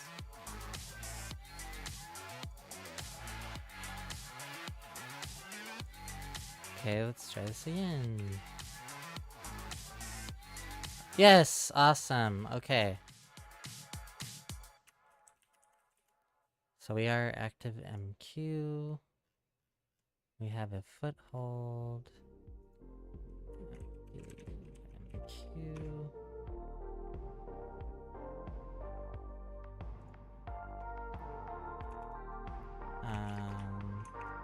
We probably don't have a... Oh, we do have a home directory, okay. Cat user.text. Okay, there's our user flag. Paste. Submit. That was not too bad. Let's say... yeah, I'm gonna say piece of cake. Let's see. What is the full path of the binary that the ActiveMQ user can run as any other user with sudo?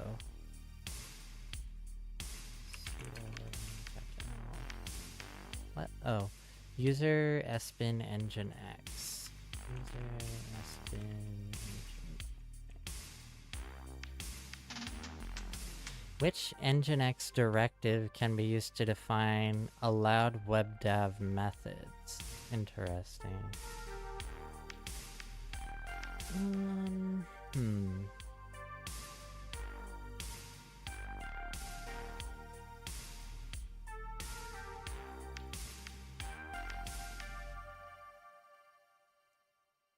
I think I can probably just Google this.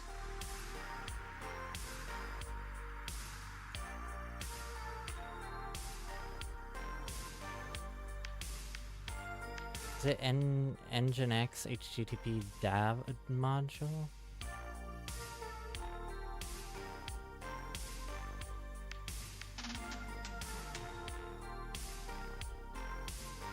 ngx_webdev? No, okay.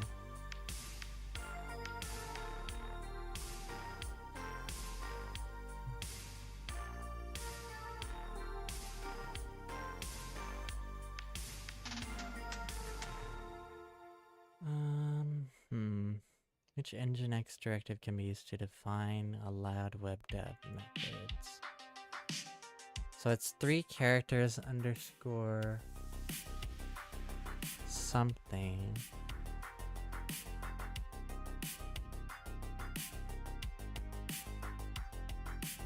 Is it dav underscore mod? Dav underscore mod? No? Okay.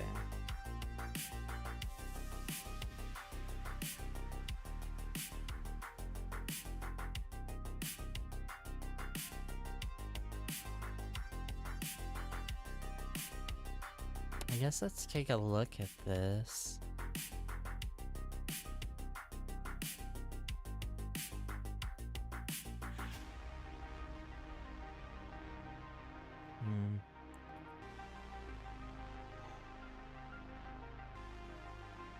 Directives. Dav underscore access, maybe?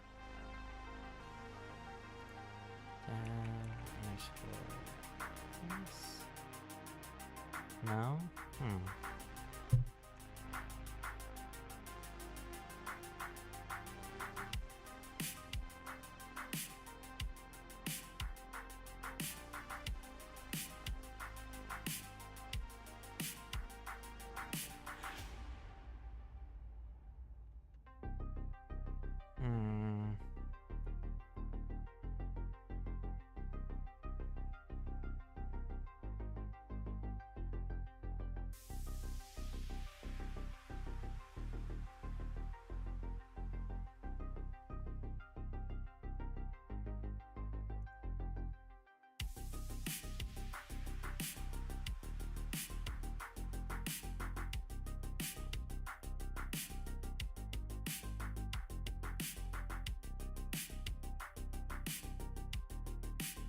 Do this engine X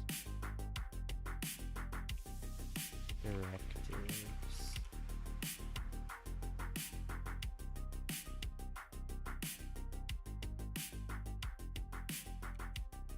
Web dev. Yeah. Dav underscore methods, maybe? Methods. Aha! Perfect. Okay. Which HTTP method is used to write files via the WebDev protocol? Is it what? Yes, okay. Which flag is used to set a custom Nginx configuration by specifying a file?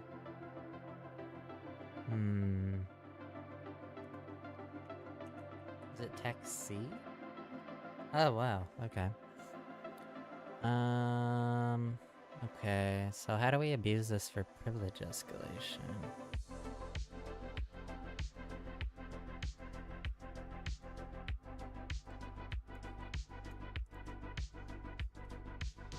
We know that the user ActiveMQ can run Nginx with sudo, and no password.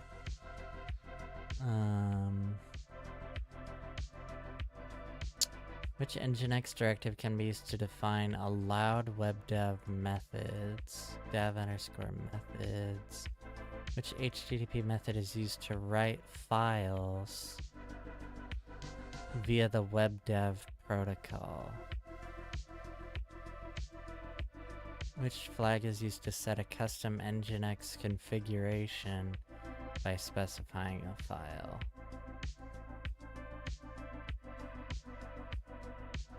Let's see.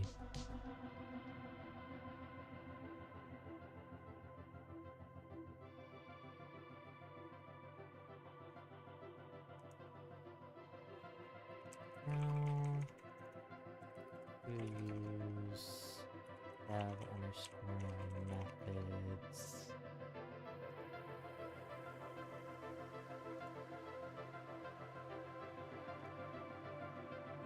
And put HTTP method. Wait, can we just search for Nginx? Wait a second, could we just do... Will GTF opens help us in this case? Nginx. No, there is no Nginx. Let's see. Nginx HackTheBox.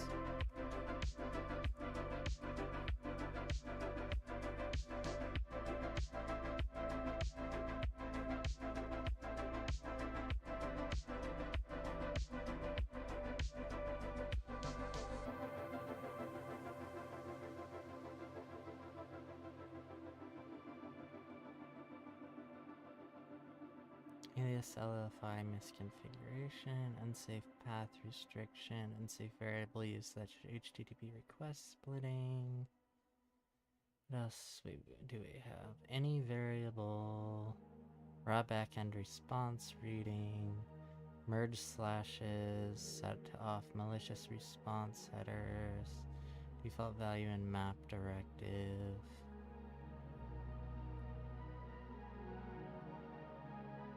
DNS spoofing vulnerability, proxy paths and internal directives, proxy set header upgrade and connection,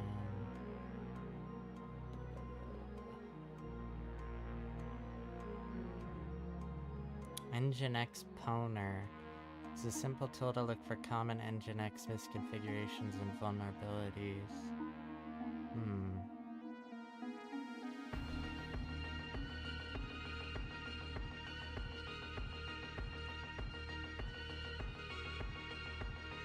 Gixie is a tool to analyze Nginx configurations.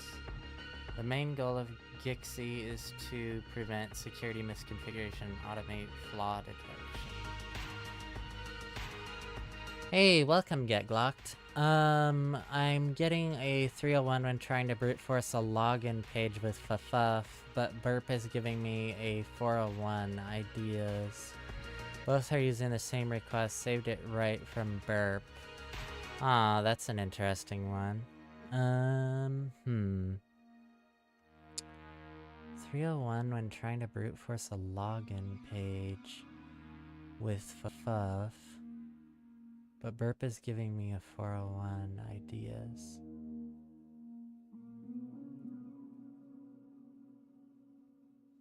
Could Fuzz Faster, you fool, be using a cookie that Burp doesn't have?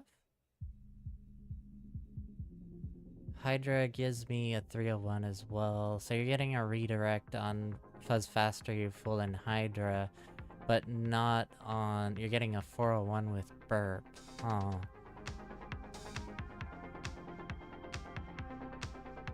Let me ask ChatGPT about that. Let's see. Okay. Getting a 301 redirect using a FUF, but getting a 401 with Burp. I wonder if it will even tell me this, or if I have to add something else to it so that it doesn't think that I'm a bad actor. Huh?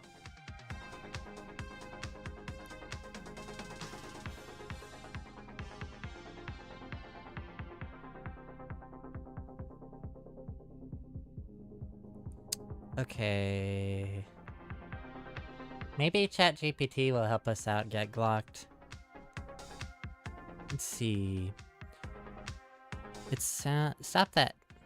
I don't want to log in. It sounds like you're experiencing issues with different tools showing different responses when interacting with the same URL. Here's a breakdown of what might be happening and how to address it. Understanding the issue. 301 redirect with FFF. A 301 redirect is a status code indicating that the requested resource has been permanently moved to a new URL. This typically means the server is telling you to go to a different URL. Okay. FFF might be following this redirect or simply reporting it as a result of a scan. 401 unauthorized with Burp Suite. A 401 status code indicates that the request requires user authentication. This means that the server is asking for credentials to grant access to the resource. Yep. Okay. Possible reasons for the discrepancy. Authentication handling. Burp Suite might not be handling authentication properly, while FFF is possibly bypassing this due to its different request handling or due to the tool's configuration. Ensure that Burp Suite is configured to handle any required authentication. This could involve setting up session handling rules or credentials in the Burp Suite settings. Redirect handling. FFF may be automatically following redirects or handling them in a way that doesn't show the 401 error directly. Make sure FFF is not configured to follow redirects if you want to see the exact response from the server. Configuration differences. Burp Suite might have different headers, cookies, or other request settings compared to FFF. Check if there are discrepancies in the request configuration, such as missing cookies or headers that are required for authentication. Yeah, that's what I was mentioning. Let's see.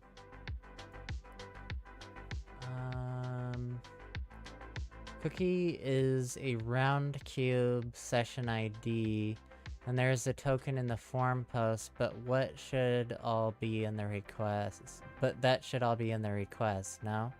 Something with DNS, maybe? Reading FFF man page, it says that it works without DNS. Is there a way to bypass DNS with Burp? Is there a way to enable DNS? I'm not at my VMware right now. I think Burp is doing it right. I should be getting a 401, not a 301. Let's see what ChatGPT has to say for as far as troubleshooting steps. Check authentication in Burp Suite. Go to the user options tab and look into sessions to configure authentication if needed. You may need to set up authentication credentials manually in the options tab under authentication. Compare the requests. Capture the requests made by FFF and Burp Suite using a proxy, or log them to compare headers, cookies, and other parameters. Review redirects. Check if FFF is configured to follow redirects. You can use TechR or TechTech follow -redirects flag with FFF to control this behavior. If you don't want to follow redirects, you can disable it and observe the raw response. Adjust settings. Ensure that both tools are configured with the same settings, especially in terms of handling cookies, headers, and other session-related data. Manually test authentication. Manually test the URLs in a browser or with a tool like curl to see how authentication is handled and ensure the responses match your expectations. By following these steps, you should be able to pinpoint why you're seeing a 301 redirect with FFF and a 401 error with Burp Suite and adjust your approach accordingly.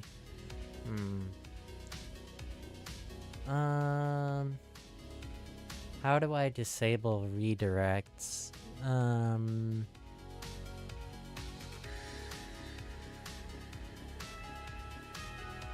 That is a good question. Let's see. How to disable redirects with FFF.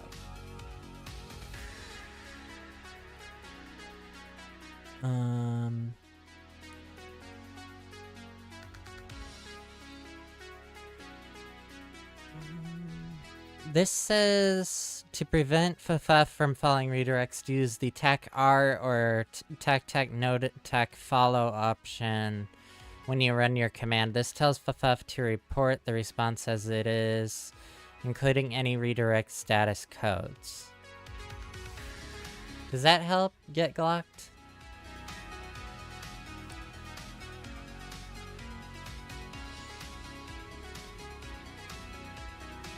TAC-R, let's try it. Alrighty, sounds good.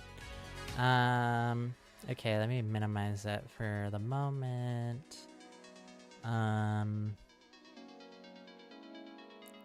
Should we try this Nginx Pwner?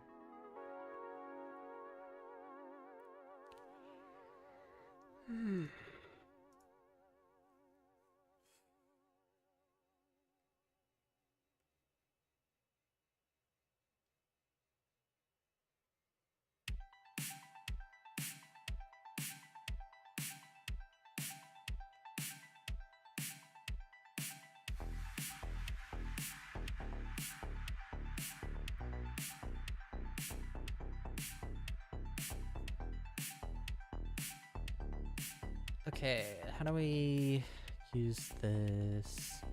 Install cd into opt, get clone, cd nginx pwner, chmod plus x install.sh, run install.sh. Okay.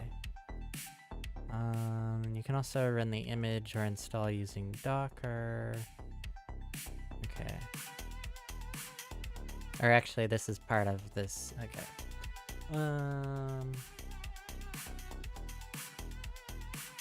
It's always DNS. TAC-R equals all 200 requests. I'm gonna guess that's a no. LOL. Yeah. That is an interesting one. Get clocked.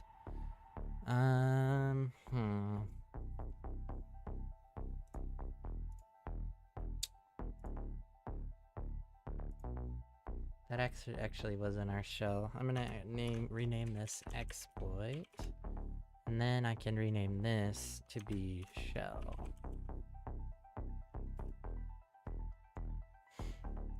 I don't need to run that anymore.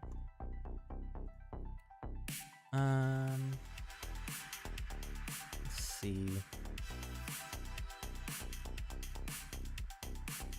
Here, let me open up a new terminal.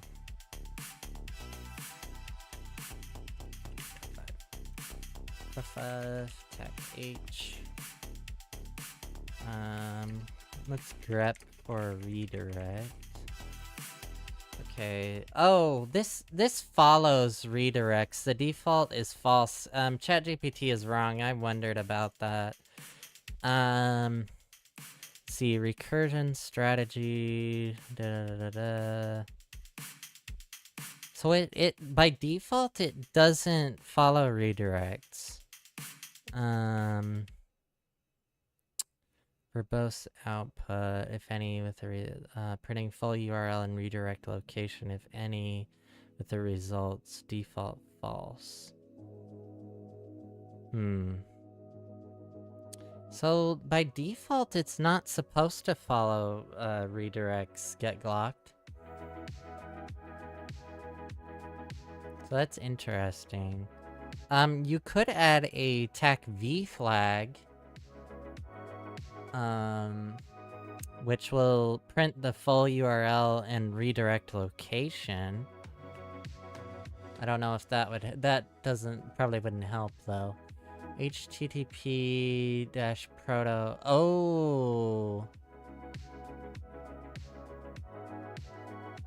So the site that you're trying to brute force uses HTTPS? Or...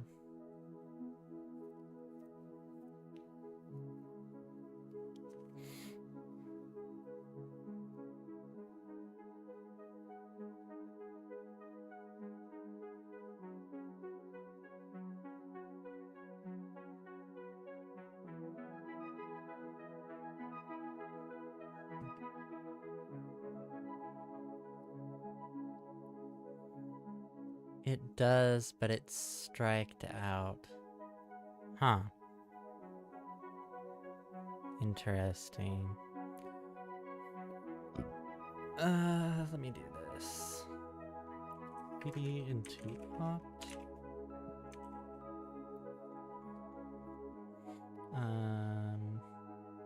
On the repo. 1.4 thousand stars. Git clone. Could not create. Oh shit! I have to run this as sudo, of course.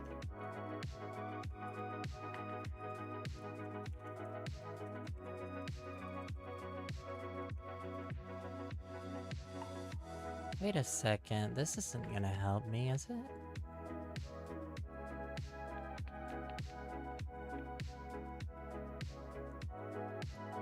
Because I need to run this on...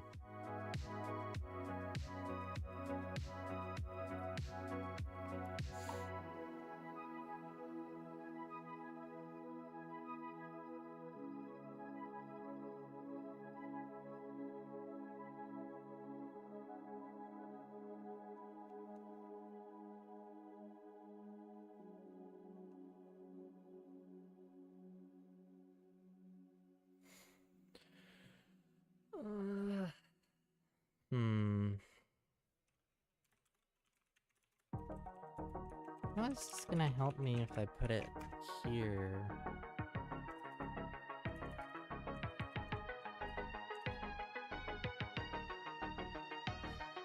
There is a Python script.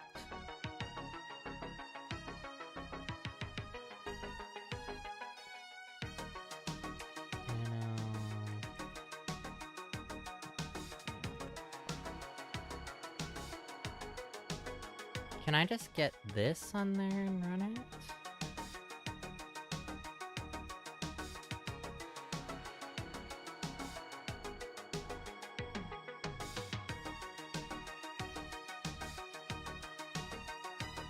I might have to have some dependencies though.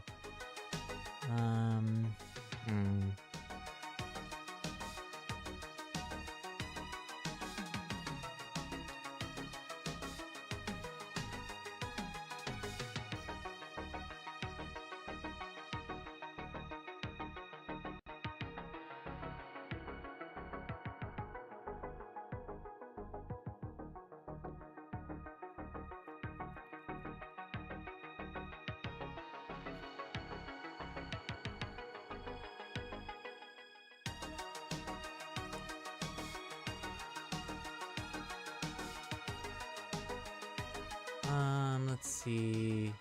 So it's trying, cert says no. Okay, it's burning now.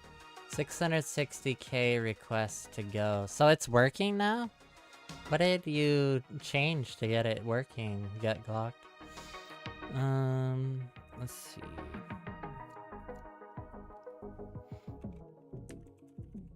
Can I just get this Python script on there and run it? I wonder.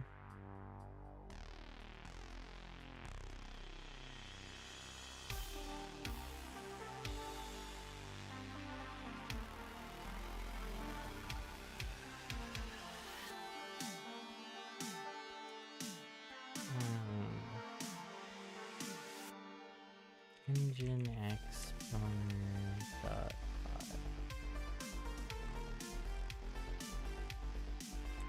Python engine exponent dot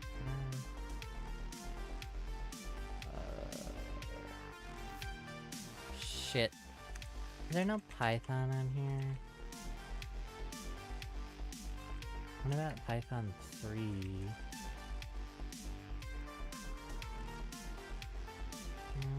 Crap. Python 2?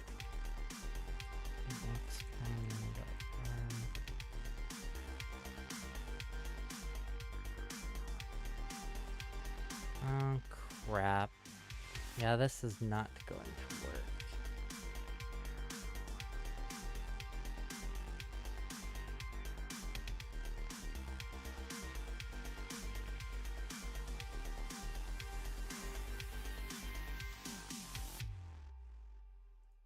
Do you have an SSH directory? No? Okay.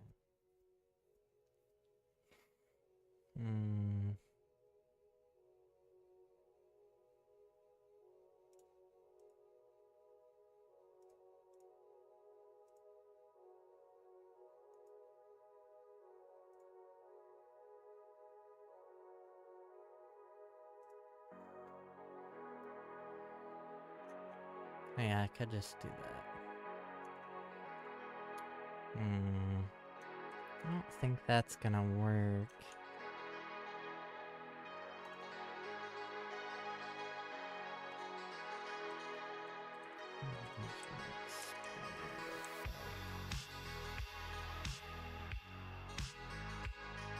So how the hell?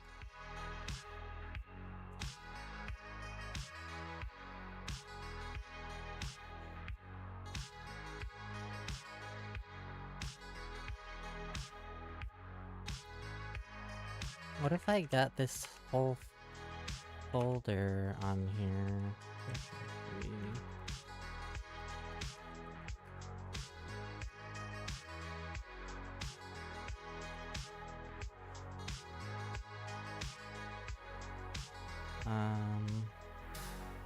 see, wget HTTP.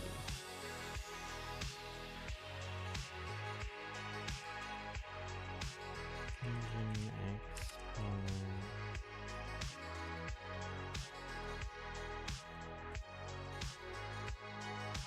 What? Not a directory.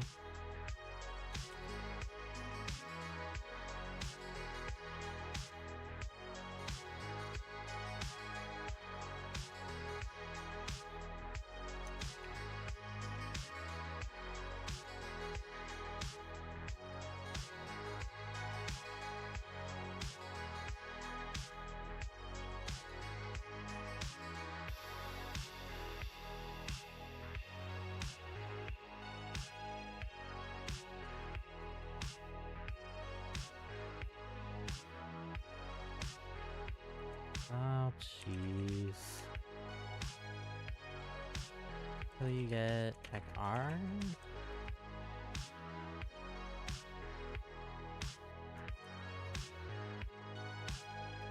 Engine exponent. Did that work?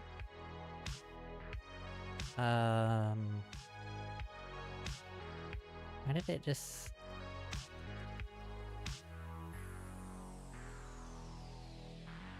Why did it call the directory the IP? I guess it must not have... I needed to specify an output file, I guess.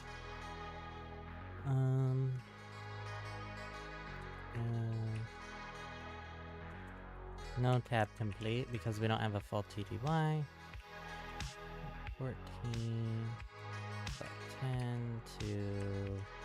engine... exponent... into engine exponent less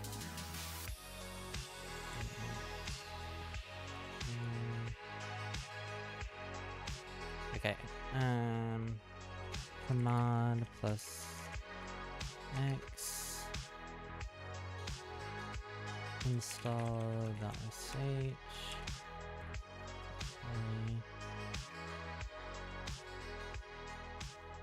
Install.sh.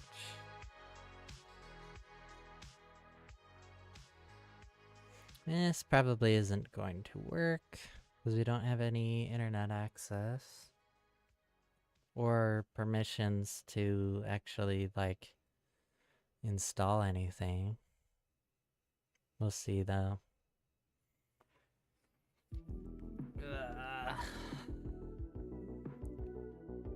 Cutting into QB. Yeah, could not resolve host. GitHub.com. No such file or directory. What?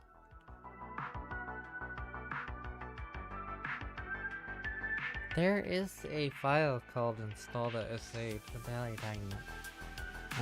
Sudo a terminal is required to read the password. Either use the tag capital S option to read from standard input or configure an SPass helper. Sudo a password is required. Gosh damn it. We cannot run this tool like this.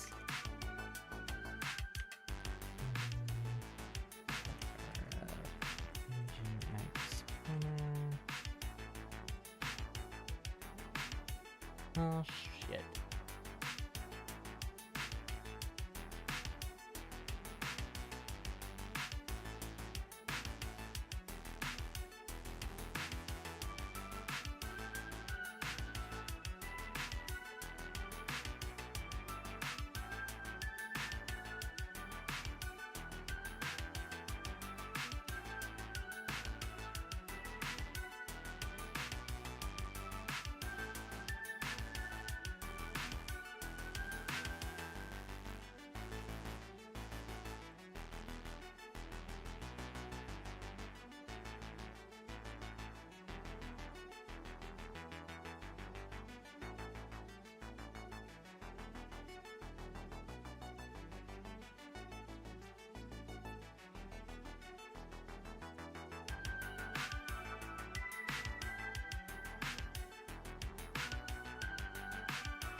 Wait, this has Python 3, but I couldn't run...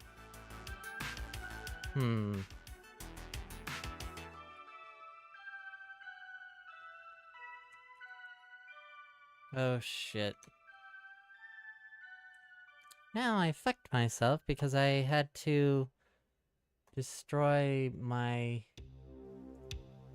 shell, of course, so now I have to run the exploit again. What? Oh crap, that...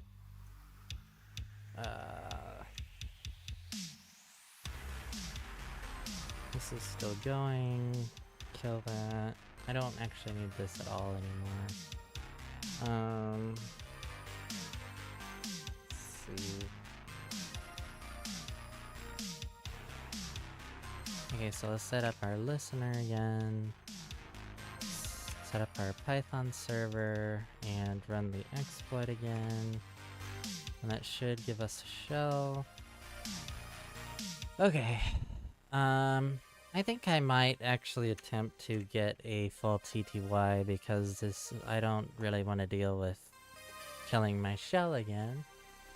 Let's see. Man, at least you have a shell, yes. I've been on the outside of this network for a day and a half. Oh, damn. What network are you doing, Get Glocked? Is it a Try Hack Me network?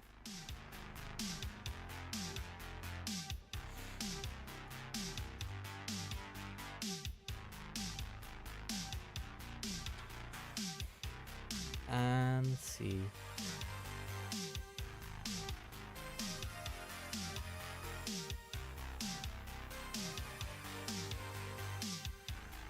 Okay, so let's do this. Python, damn it, and caps lock is on. Python 3, hack C, import, ppy, semicolon, ppy.spawn, in parentheses, /bin/bash. Oh, fuck. And I fucked up again. I'll get this here in a second. Okay. Have our shell back. Kill the web server. Okay. Python 3. C import. pty semicolon pty.spawn. Open parentheses. Open double quote /bin /bash. Close double quote, close parentheses, close single quote. Okay, there we go. Control Z. STPY raw-echo :space foreground export term equals xterm.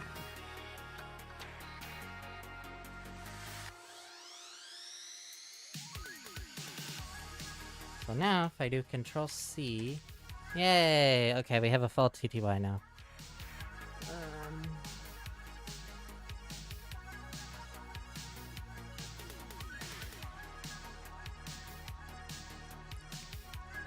I cannot disclose, but it's a lab. Oh, okay.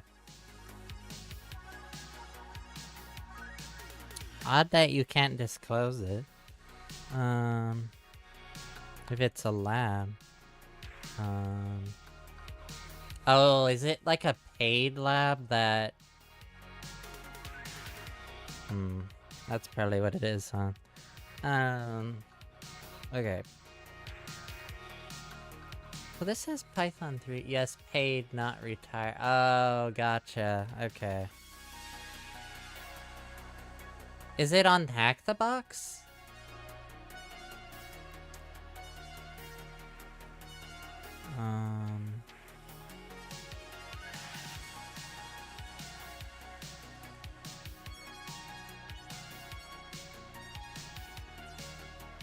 Oh, criminy.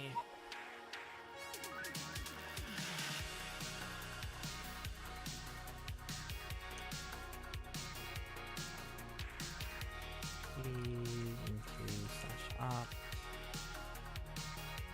into nginx owner.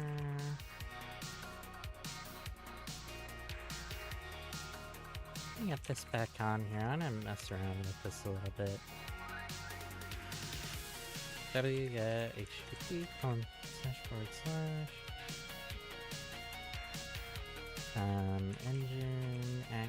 owner.py. How can I not run this with Python 3?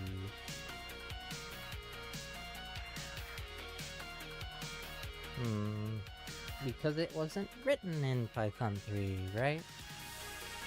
nginx owner.py. It was written in Python 2, most likely.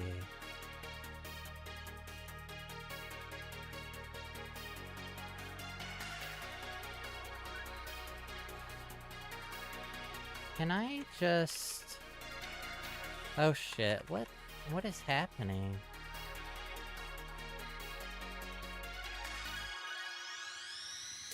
What the fuck? My shell is fucked for some reason now.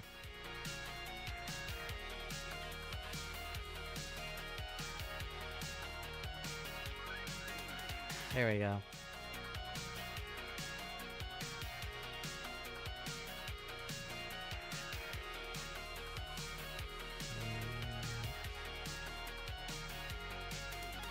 What if I make this executable? Probably still won't work, will it?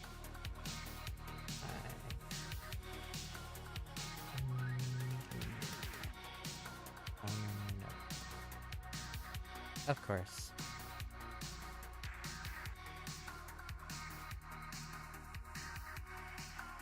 Damn, that's not... Just not gonna work, is it?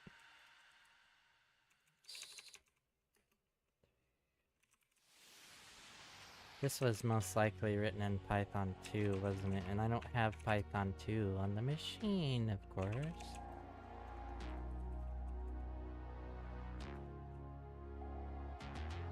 But can be installed with apt install Python 2. Please ask your administrator. That doesn't help me!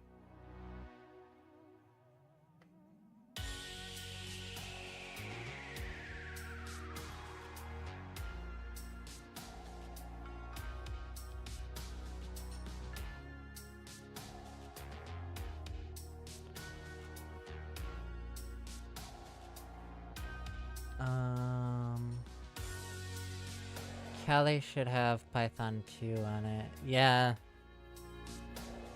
I'm sure it does. I need to run this script locally though.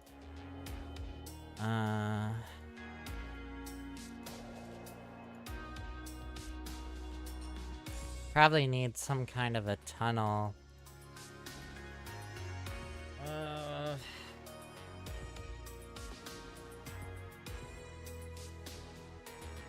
Wonder if I could use chisel.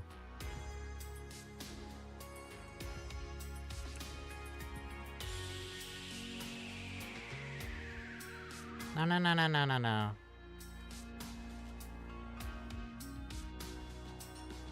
Chisel, pivoting. Whoops. Pivoting. Whoops. I guess there's only one T. Cool. Copy it over SCP, lol. What? Copy over Python 2? Let's see. Pivoting with chisel.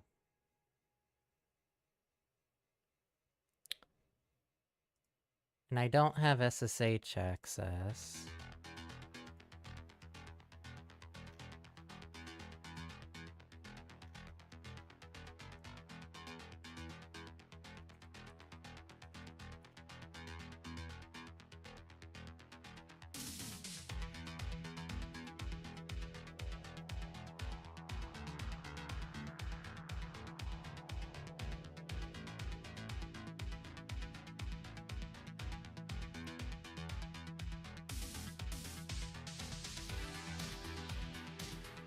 I can't SCP it, get glocked. I don't have SSH access. I just have this shell. Let's see.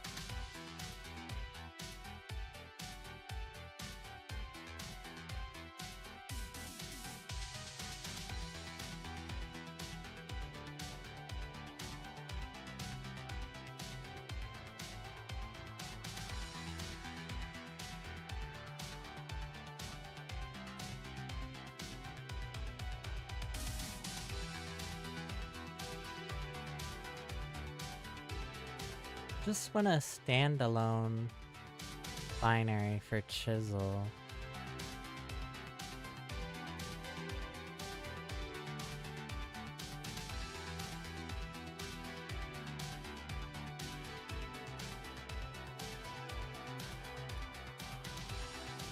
Would it be this?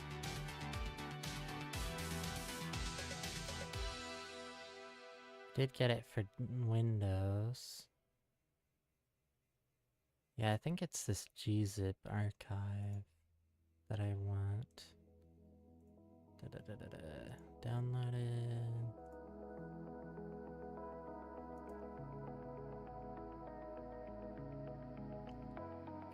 Extract here. Oh yeah. Let's see. Chisel.exe and chisel. Okay.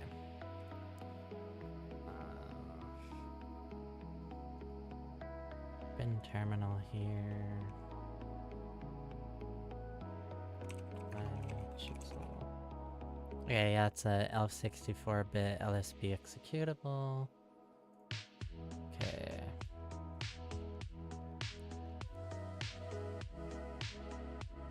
Back to chisel.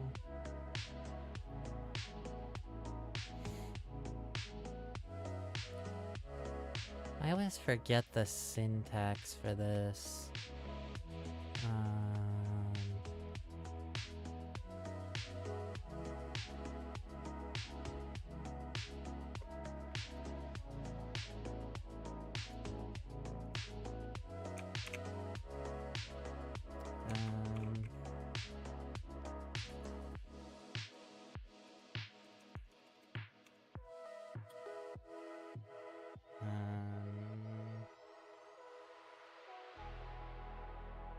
broker.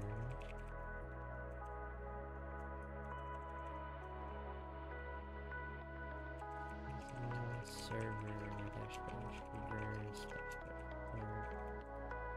99.99. Okay, so the server is up. Chisel server.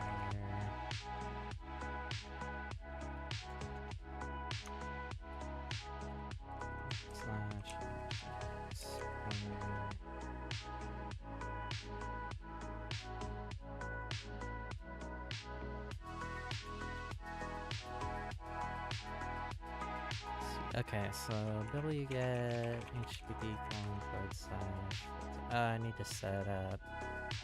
Or let me do this. Oh wait, I already put this in here now. No, I didn't. Okay, copy, downloads, chisel, not chisel.exe, to this directory. Okay, so that's there. Python 3 web server.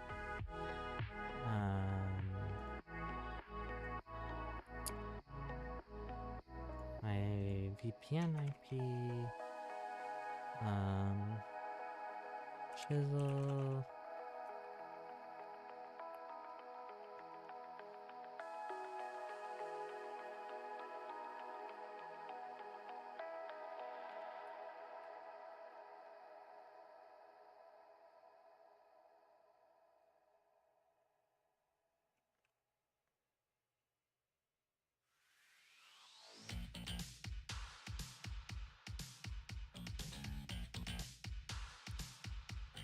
Okay, so we have chisel. Chmod plus X chisel. Chisel client. No, it's chisel client. C. But then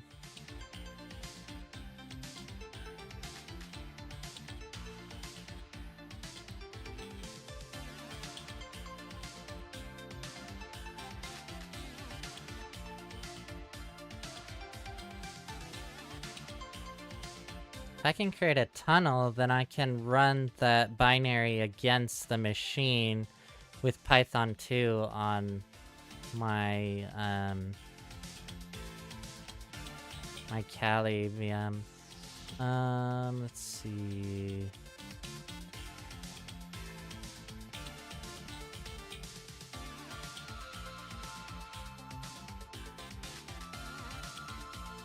Connect your chisel client using server's fingerprint. Oh, SOX 5 guide with Docker. The syntax for this tool is really weird. What is this? Oh yeah. Wait, what is this? Oh yeah. How to use chisel.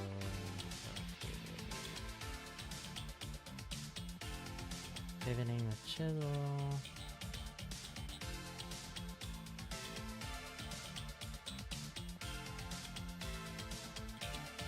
Is it like R:127.0.0.1? Whoops. 127.0.0.1 :R? No. You have to specify the port too. Is it R:127.0.0.1 $99.99? Let's see. Okay, so this is what you run on the hacker machine. Oh wait, I didn't do... Oh, they just did this in a different order. Okay, so that's right. And then on the target, they're running SOX here. Oh wait, what is this for? Assuming we have a foothold on the web server, we can transfer chisel to the machine and connect back to our chisel server to complete the tunnel. Okay. Chisel client. Oh, whoops. Dot. /chisel client. Let's see. IP address, port,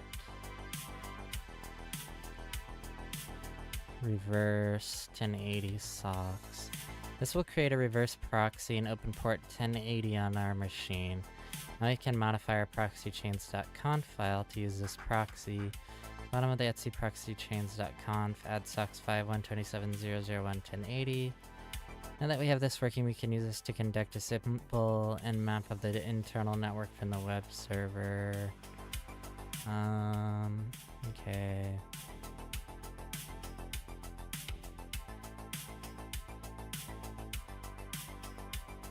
I don't really necessarily want to use socks.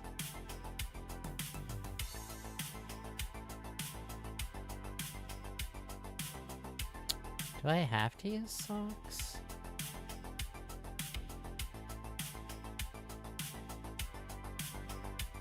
Got a different article. Let's try this Medium post.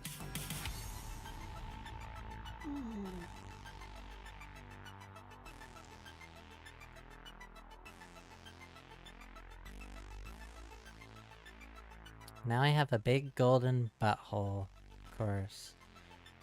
Let's see. Establishing a chisel connection. Maybe I do have to use socks.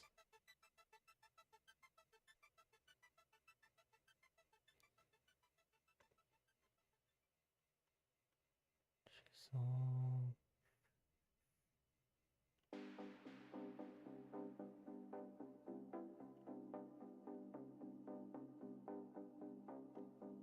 Oh yeah, I could just give, you can give an internal host internet access with Chisel. I could do that to, no, I still need sudo, never mind. Let's see. This machine. Now create the Chisel listener on the attacker machine.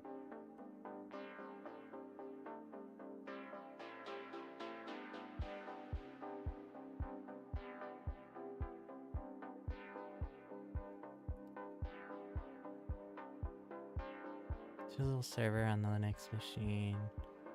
Da, da, da, da.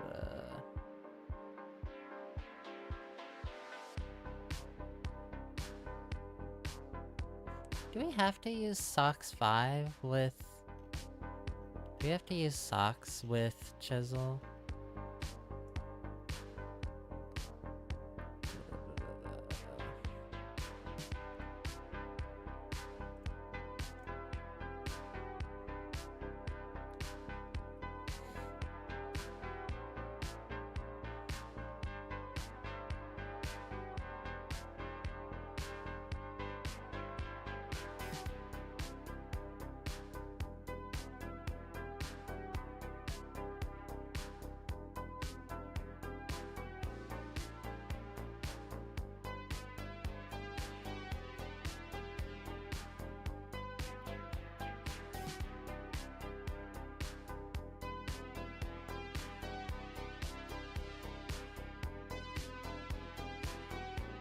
Pivot!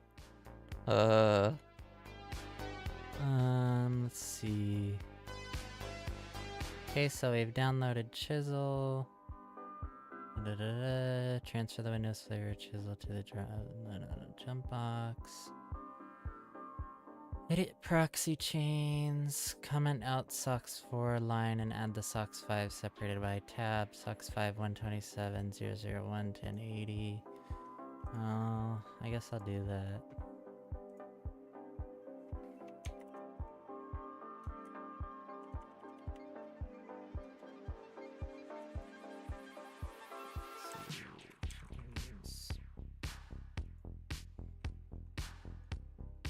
Sudo nano. Let's see. Proxy chains forward on.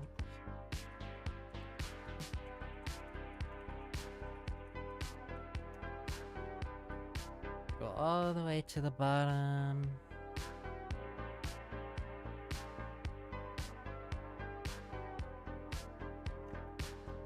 Okay, so we have socks 4. Let's see.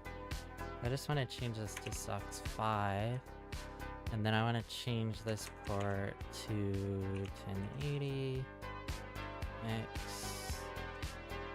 Save that. Okay.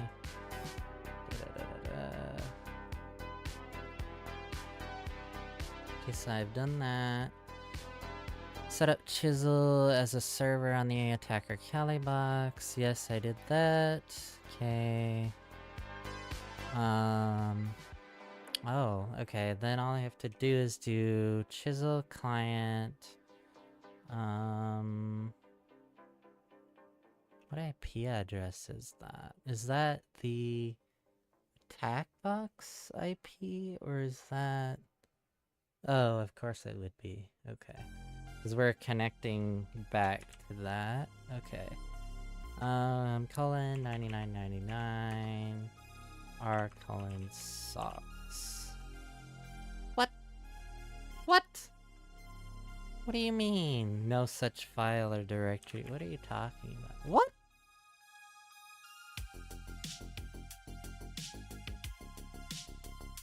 My binary got deleted somehow? How the hell did that happen? Well, that's just great. And I'm the only user on this box, so it's not like someone manually deleted it. That's so weird. Why did that happen?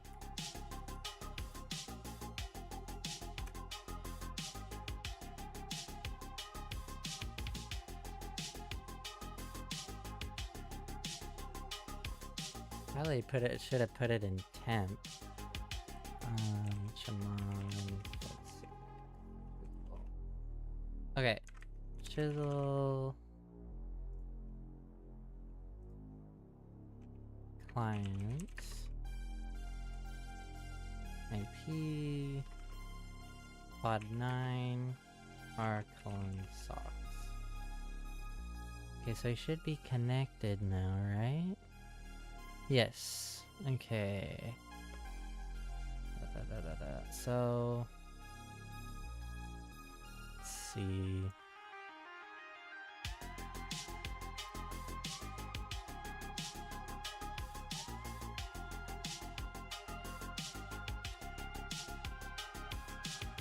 So now, let's see.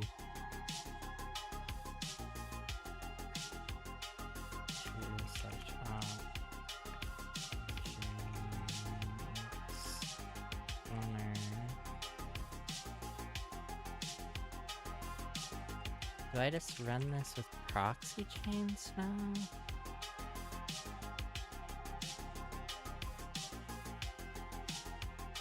Proxy chains, Python 2. Oops, Python 2.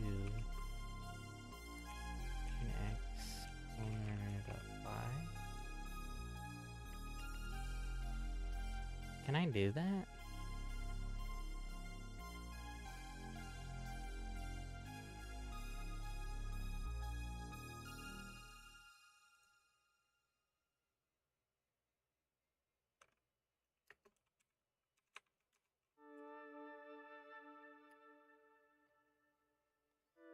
Config file proxy chains. Config file found at Etsy proxychains.conf. Oh wait. Proxy chains 4. What?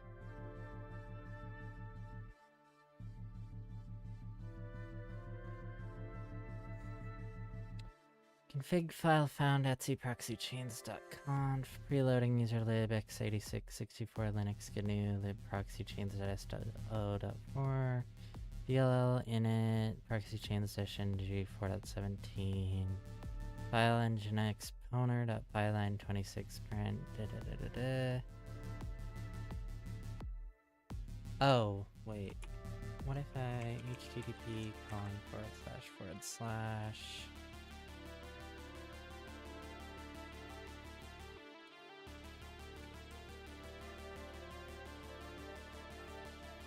invalid syntax.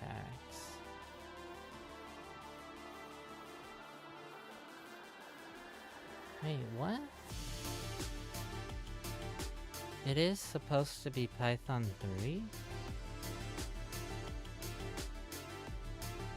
Then why couldn't I just run it on there? That doesn't make any sense. Now what is happening?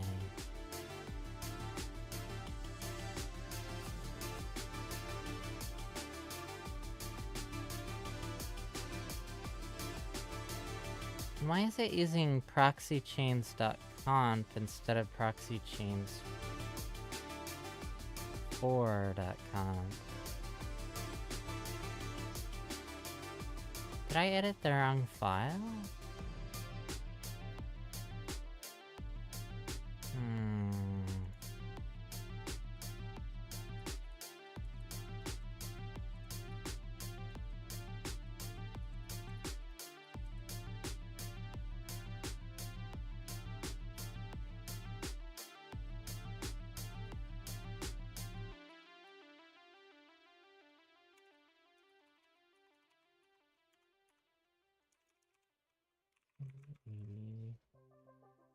Wait a second.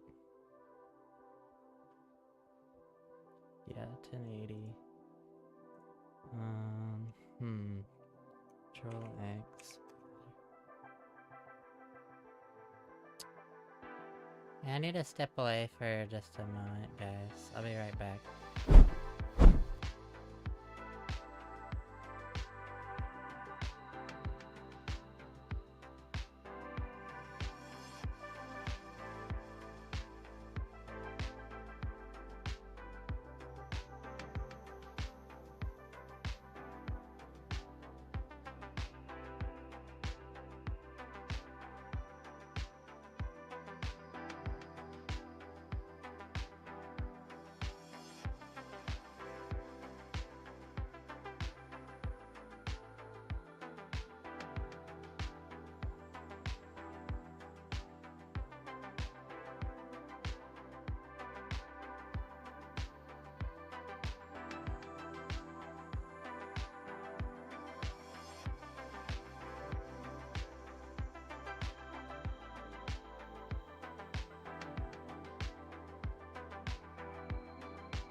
Alrighty, I'm back.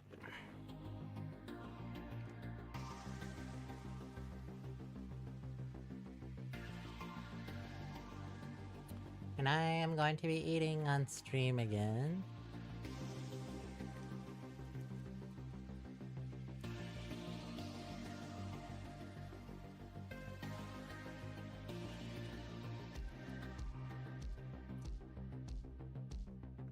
Hopefully nobody has any issues with that.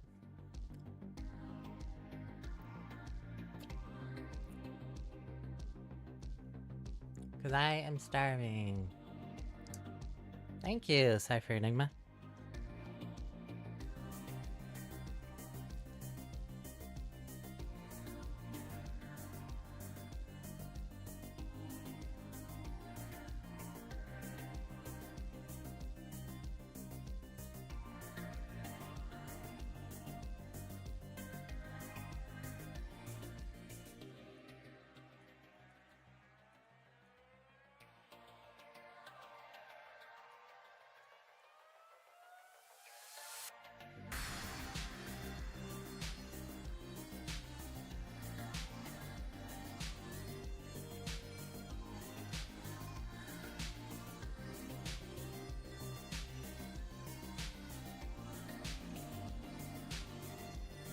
Do I have to specify a file?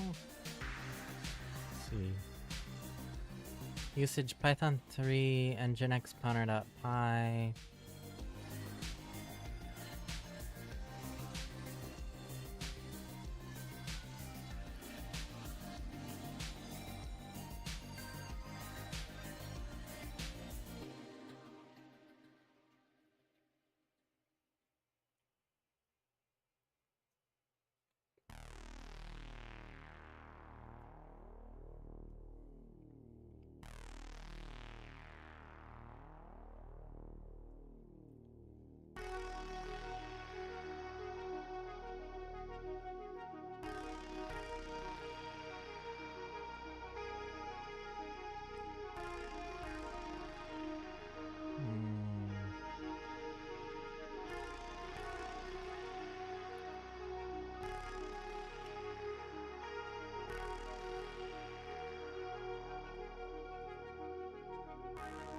Temp path list?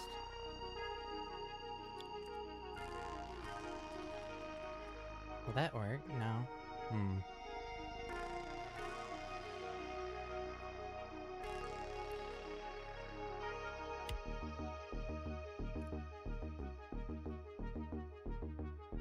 File with existing folder paths.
Alright, instead of doing this...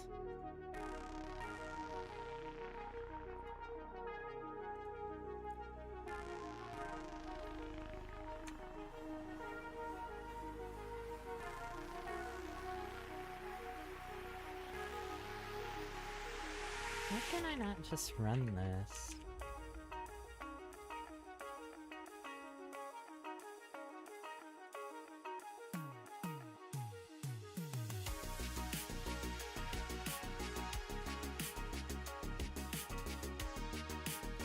Import requests, module not found error, no module named requests.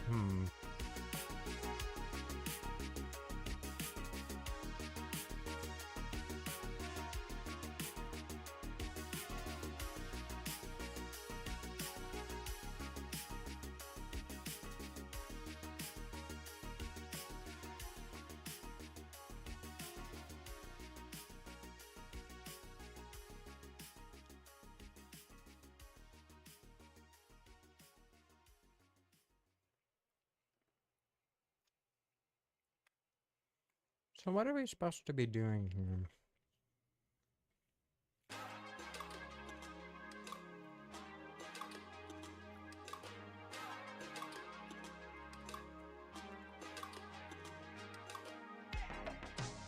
Okay, so we can run Nginx.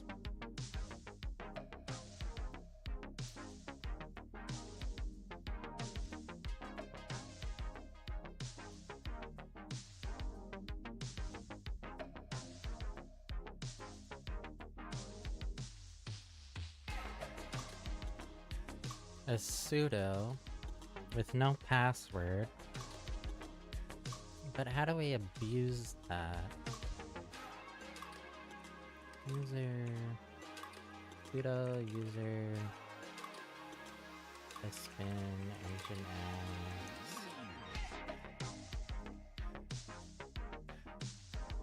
Okay, so we can do tech g dev underscore methods. What?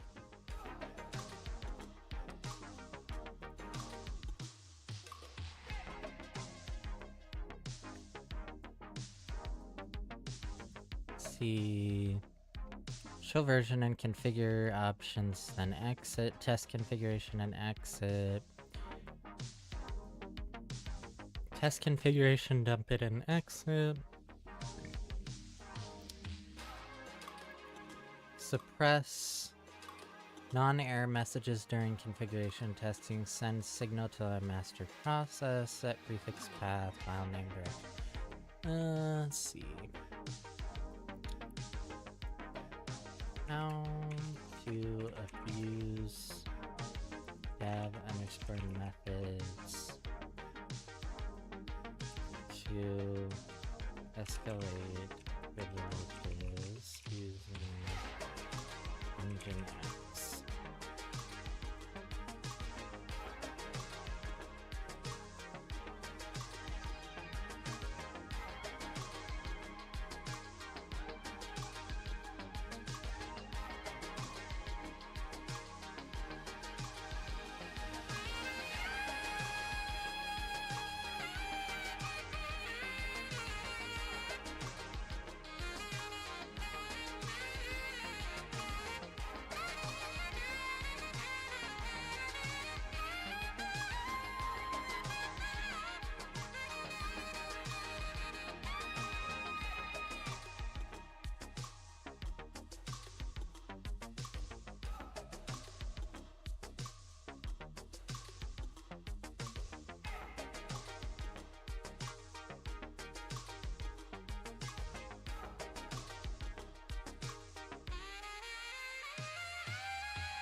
Hey man, I really enjoy hacking and getting access to things. I wanted to know how much a programmer as skilled as you is getting paid, or at least how much do you make, and is it easy for a hacker to get a job? I know Python and I write scripts, but I'm still learning.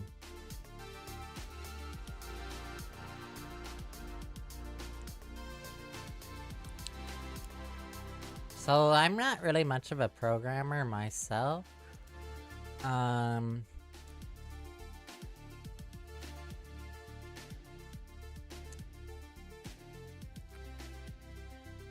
Also, I'm currently unemployed. The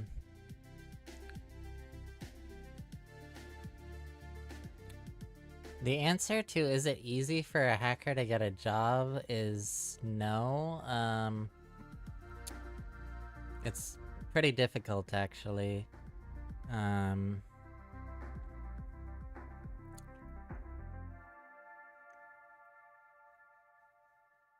they usually want you to have the OSCP.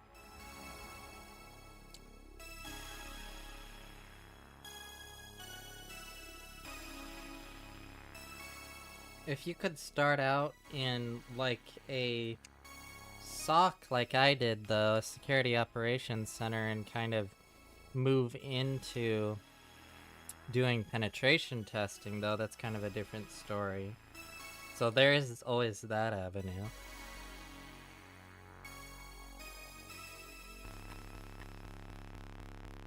That was also pretty difficult to do.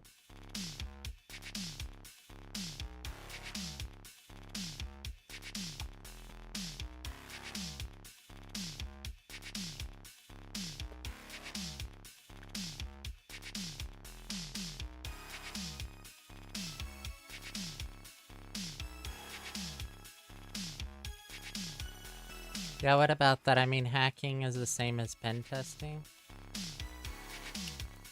If that is a question...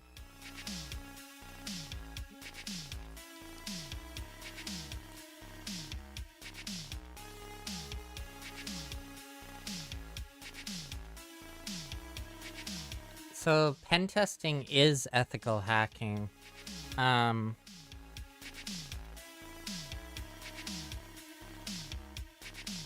Or, I guess, pen testing is a form of ethical hacking.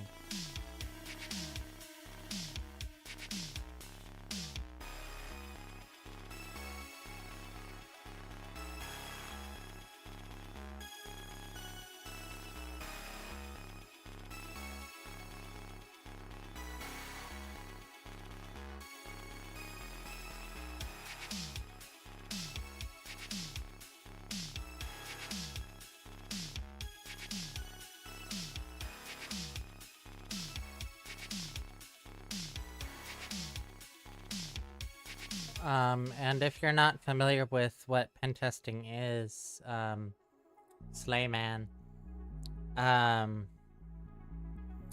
basically you get hired by companies to break into their computers and networks, find and report the vulnerabilities that you were able to find, and if they were exploitable. And the whole point of this exercise is to find these vulnerabilities before real threat actors do, is what we say in the cyber industry. Let's see. Yeah, I mean, what do you think about that? Is it still worth continuing it and getting good at it to get a job? Continuing and getting good at what to get a job, Slayman?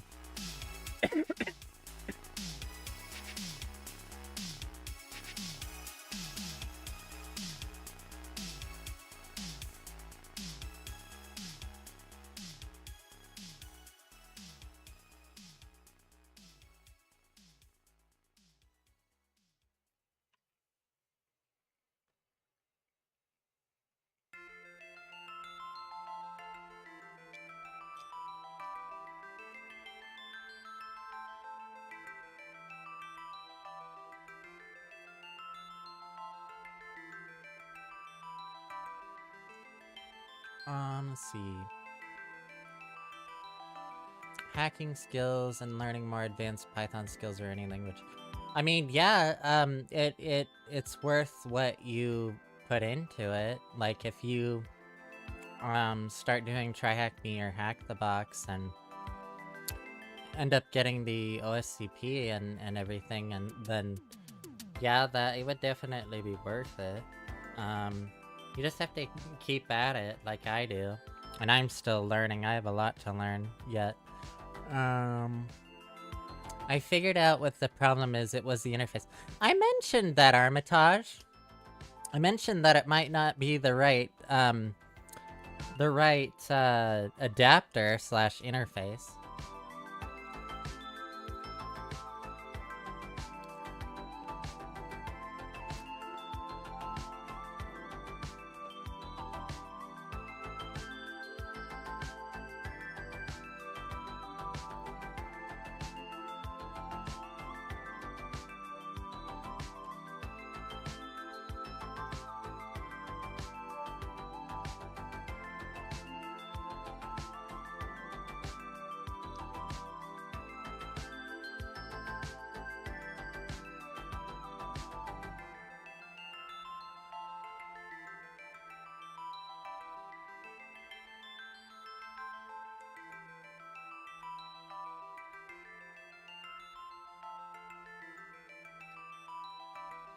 How to exploit Engine X to root.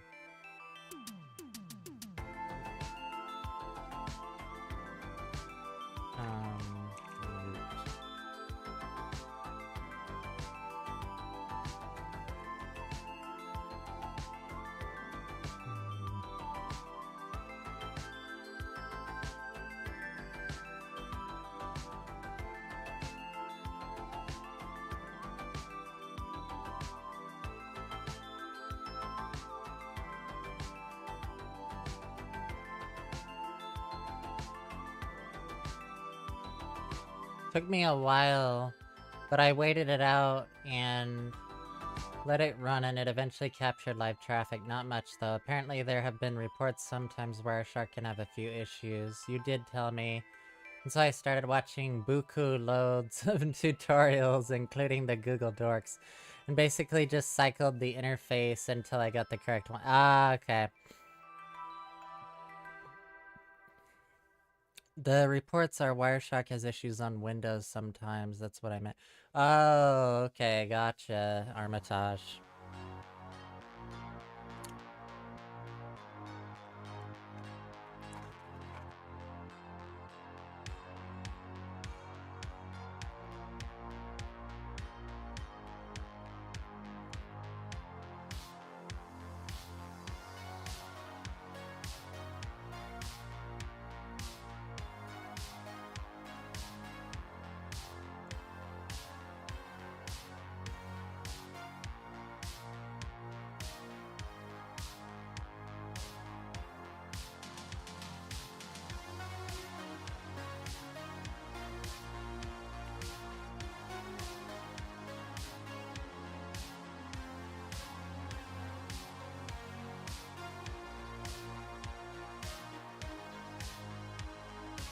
How do we exploit this service? Or this binary, rather.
Hey, Totes Miguel.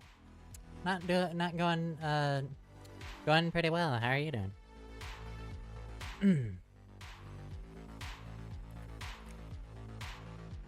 Sorry, I can't speak. Let's see. How can I use dev underscore methods to relate privileges to root? Oh wait, let's see. I'm gonna use dev underscore methods on Nginx binary to become root.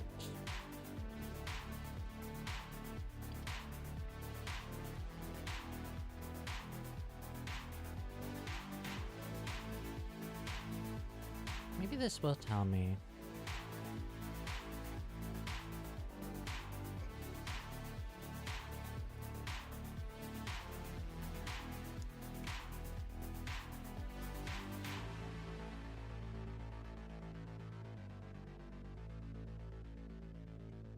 Escalating privileges via the SWID binary. User bin sudo.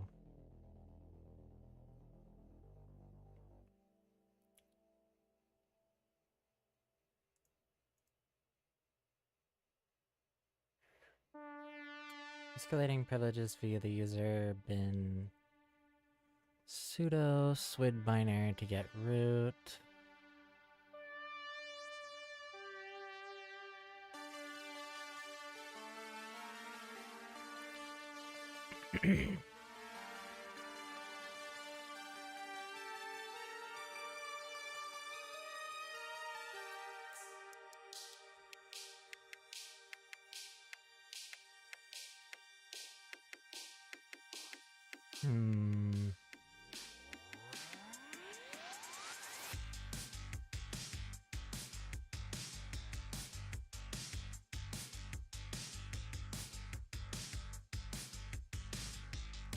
Sorry, watching a movie with family. Are you having any luck on the job front?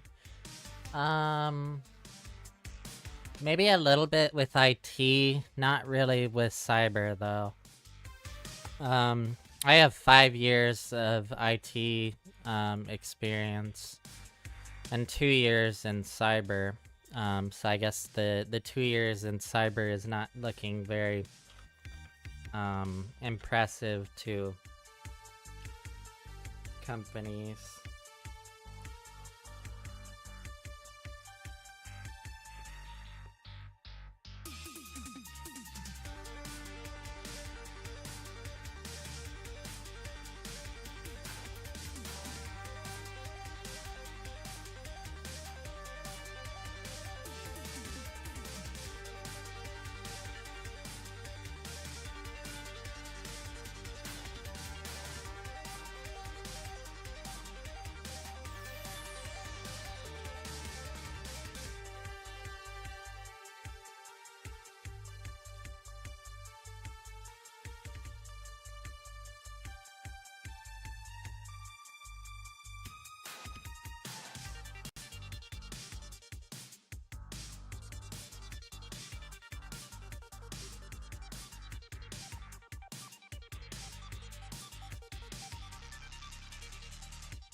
Created by the Cyber Geek.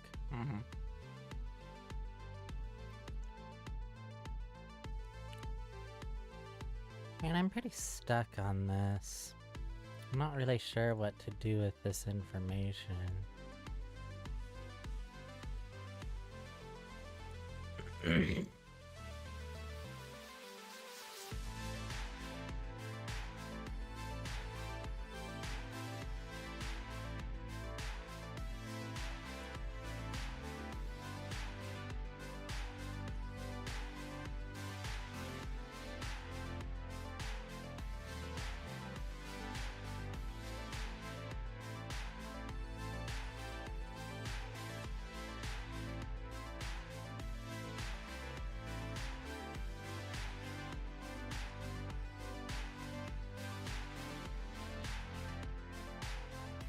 Maybe this will help.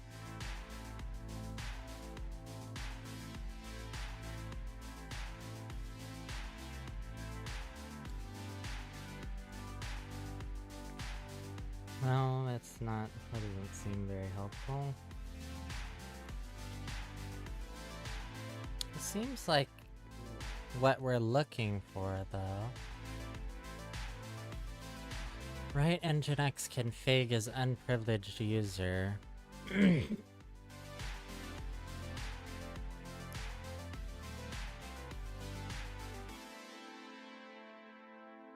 I have a deployment script that gets executed by an unprivileged deploy user. To fully automate things, I have to write a web server config file to etc nginx sites-available and symlink it in etc nginx sites-enabled. I'd rather not change ownership or permissions for this particular directory, so I've been trying to figure out a way to do this with passwordless sudo access. Since I'm here, I guess it's pretty clear that I haven't had any luck. Is there any way to update my sudoers files such that the deploy user can write new files to those directories?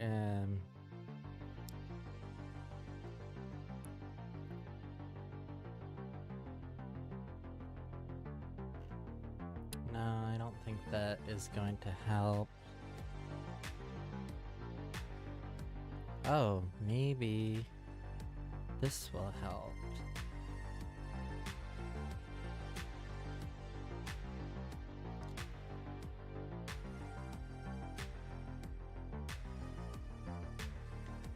Privilege escalation, nginx sudo. This is probably exactly what we want here. Let's see. Condition, you must have sudo permission on nginx, and we do. Oh wow, this is exactly user sbin nginx. This should tell us exactly how to exploit this then. From an existing interactive session, create the following exploit code.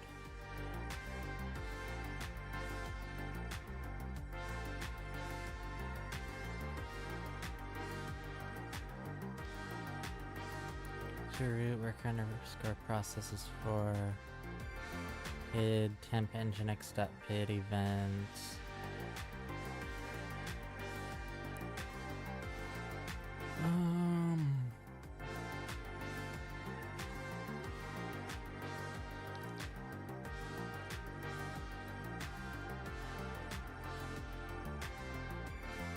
Then run the exploit, store the SSH private key, then use it to connect to the host. Is that all you have to do?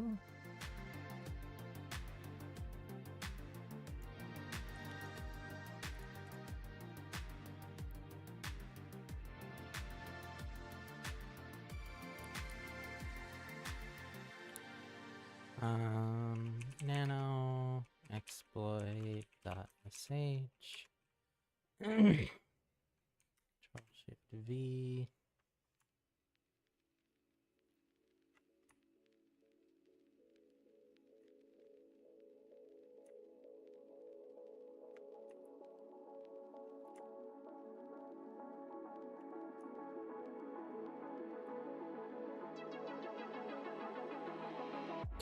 Echo loading configuration sudo nginx tech c temp nginx underscore pwn.conf Echo generating SSH key, SSH-keygen, display SSH private key for copy.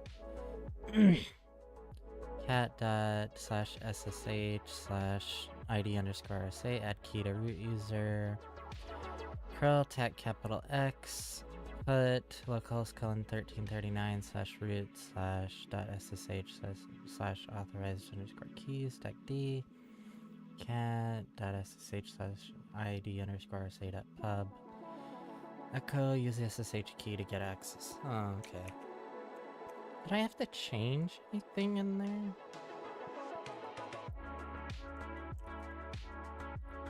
Oh, jeez, my freaking terminal's messed up again.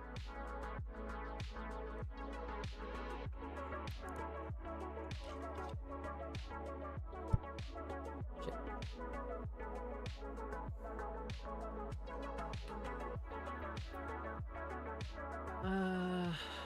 Okay. Chmod plus x exploit.sh /exploit.sh. Creating configuration, loading configuration, generating SSH key, generating public private RSA key pair. Enter file in which to save the key.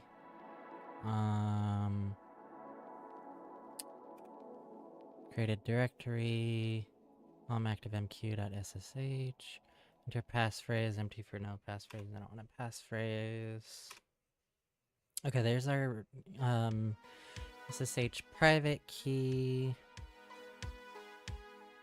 Copy that.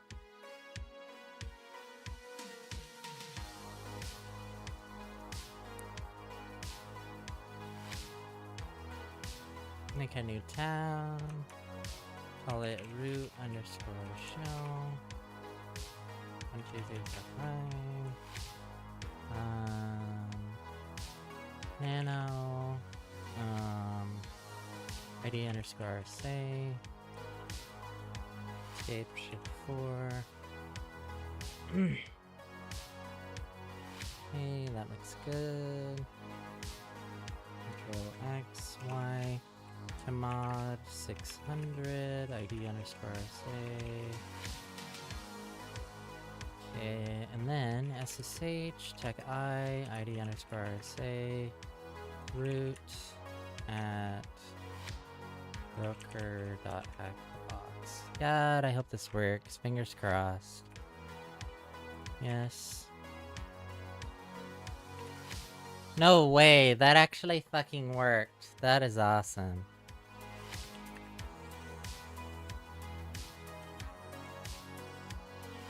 And we have the root flag. Paste, submit.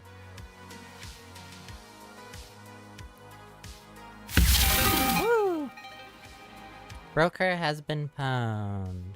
Awesome. Okay, let's see, I'll give this, I'll do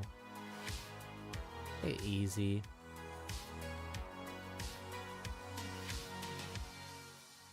Sweet, another HackTheBox box pwned.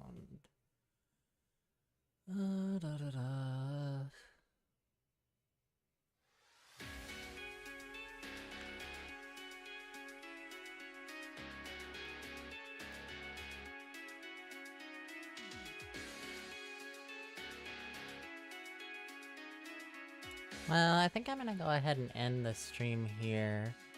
Do I find someone to raid? Let's see who we can raid. Oh, there are quite a... Oh, let's see. Team_... Oh wait, no, that's Spanish. Oh, Kirasek is on. Could definitely...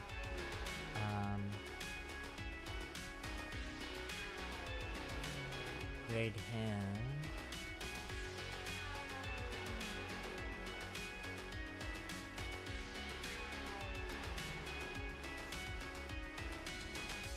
Yeah, let's raid Kirasek. Raid browser.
Not quite sure what he's doing, but it looks kind of cool.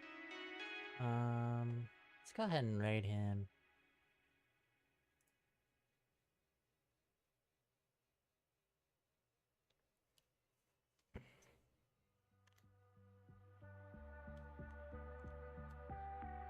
He's doing something with electronics.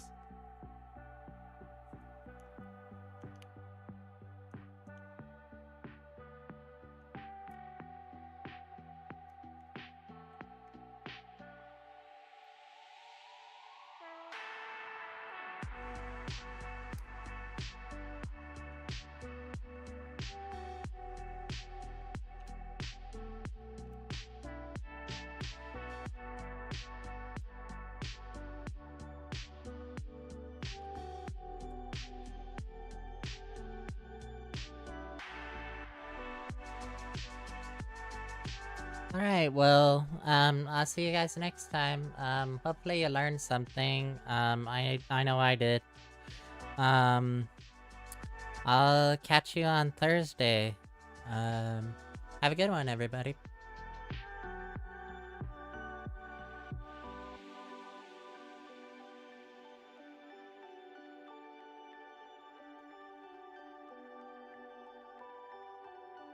Bye.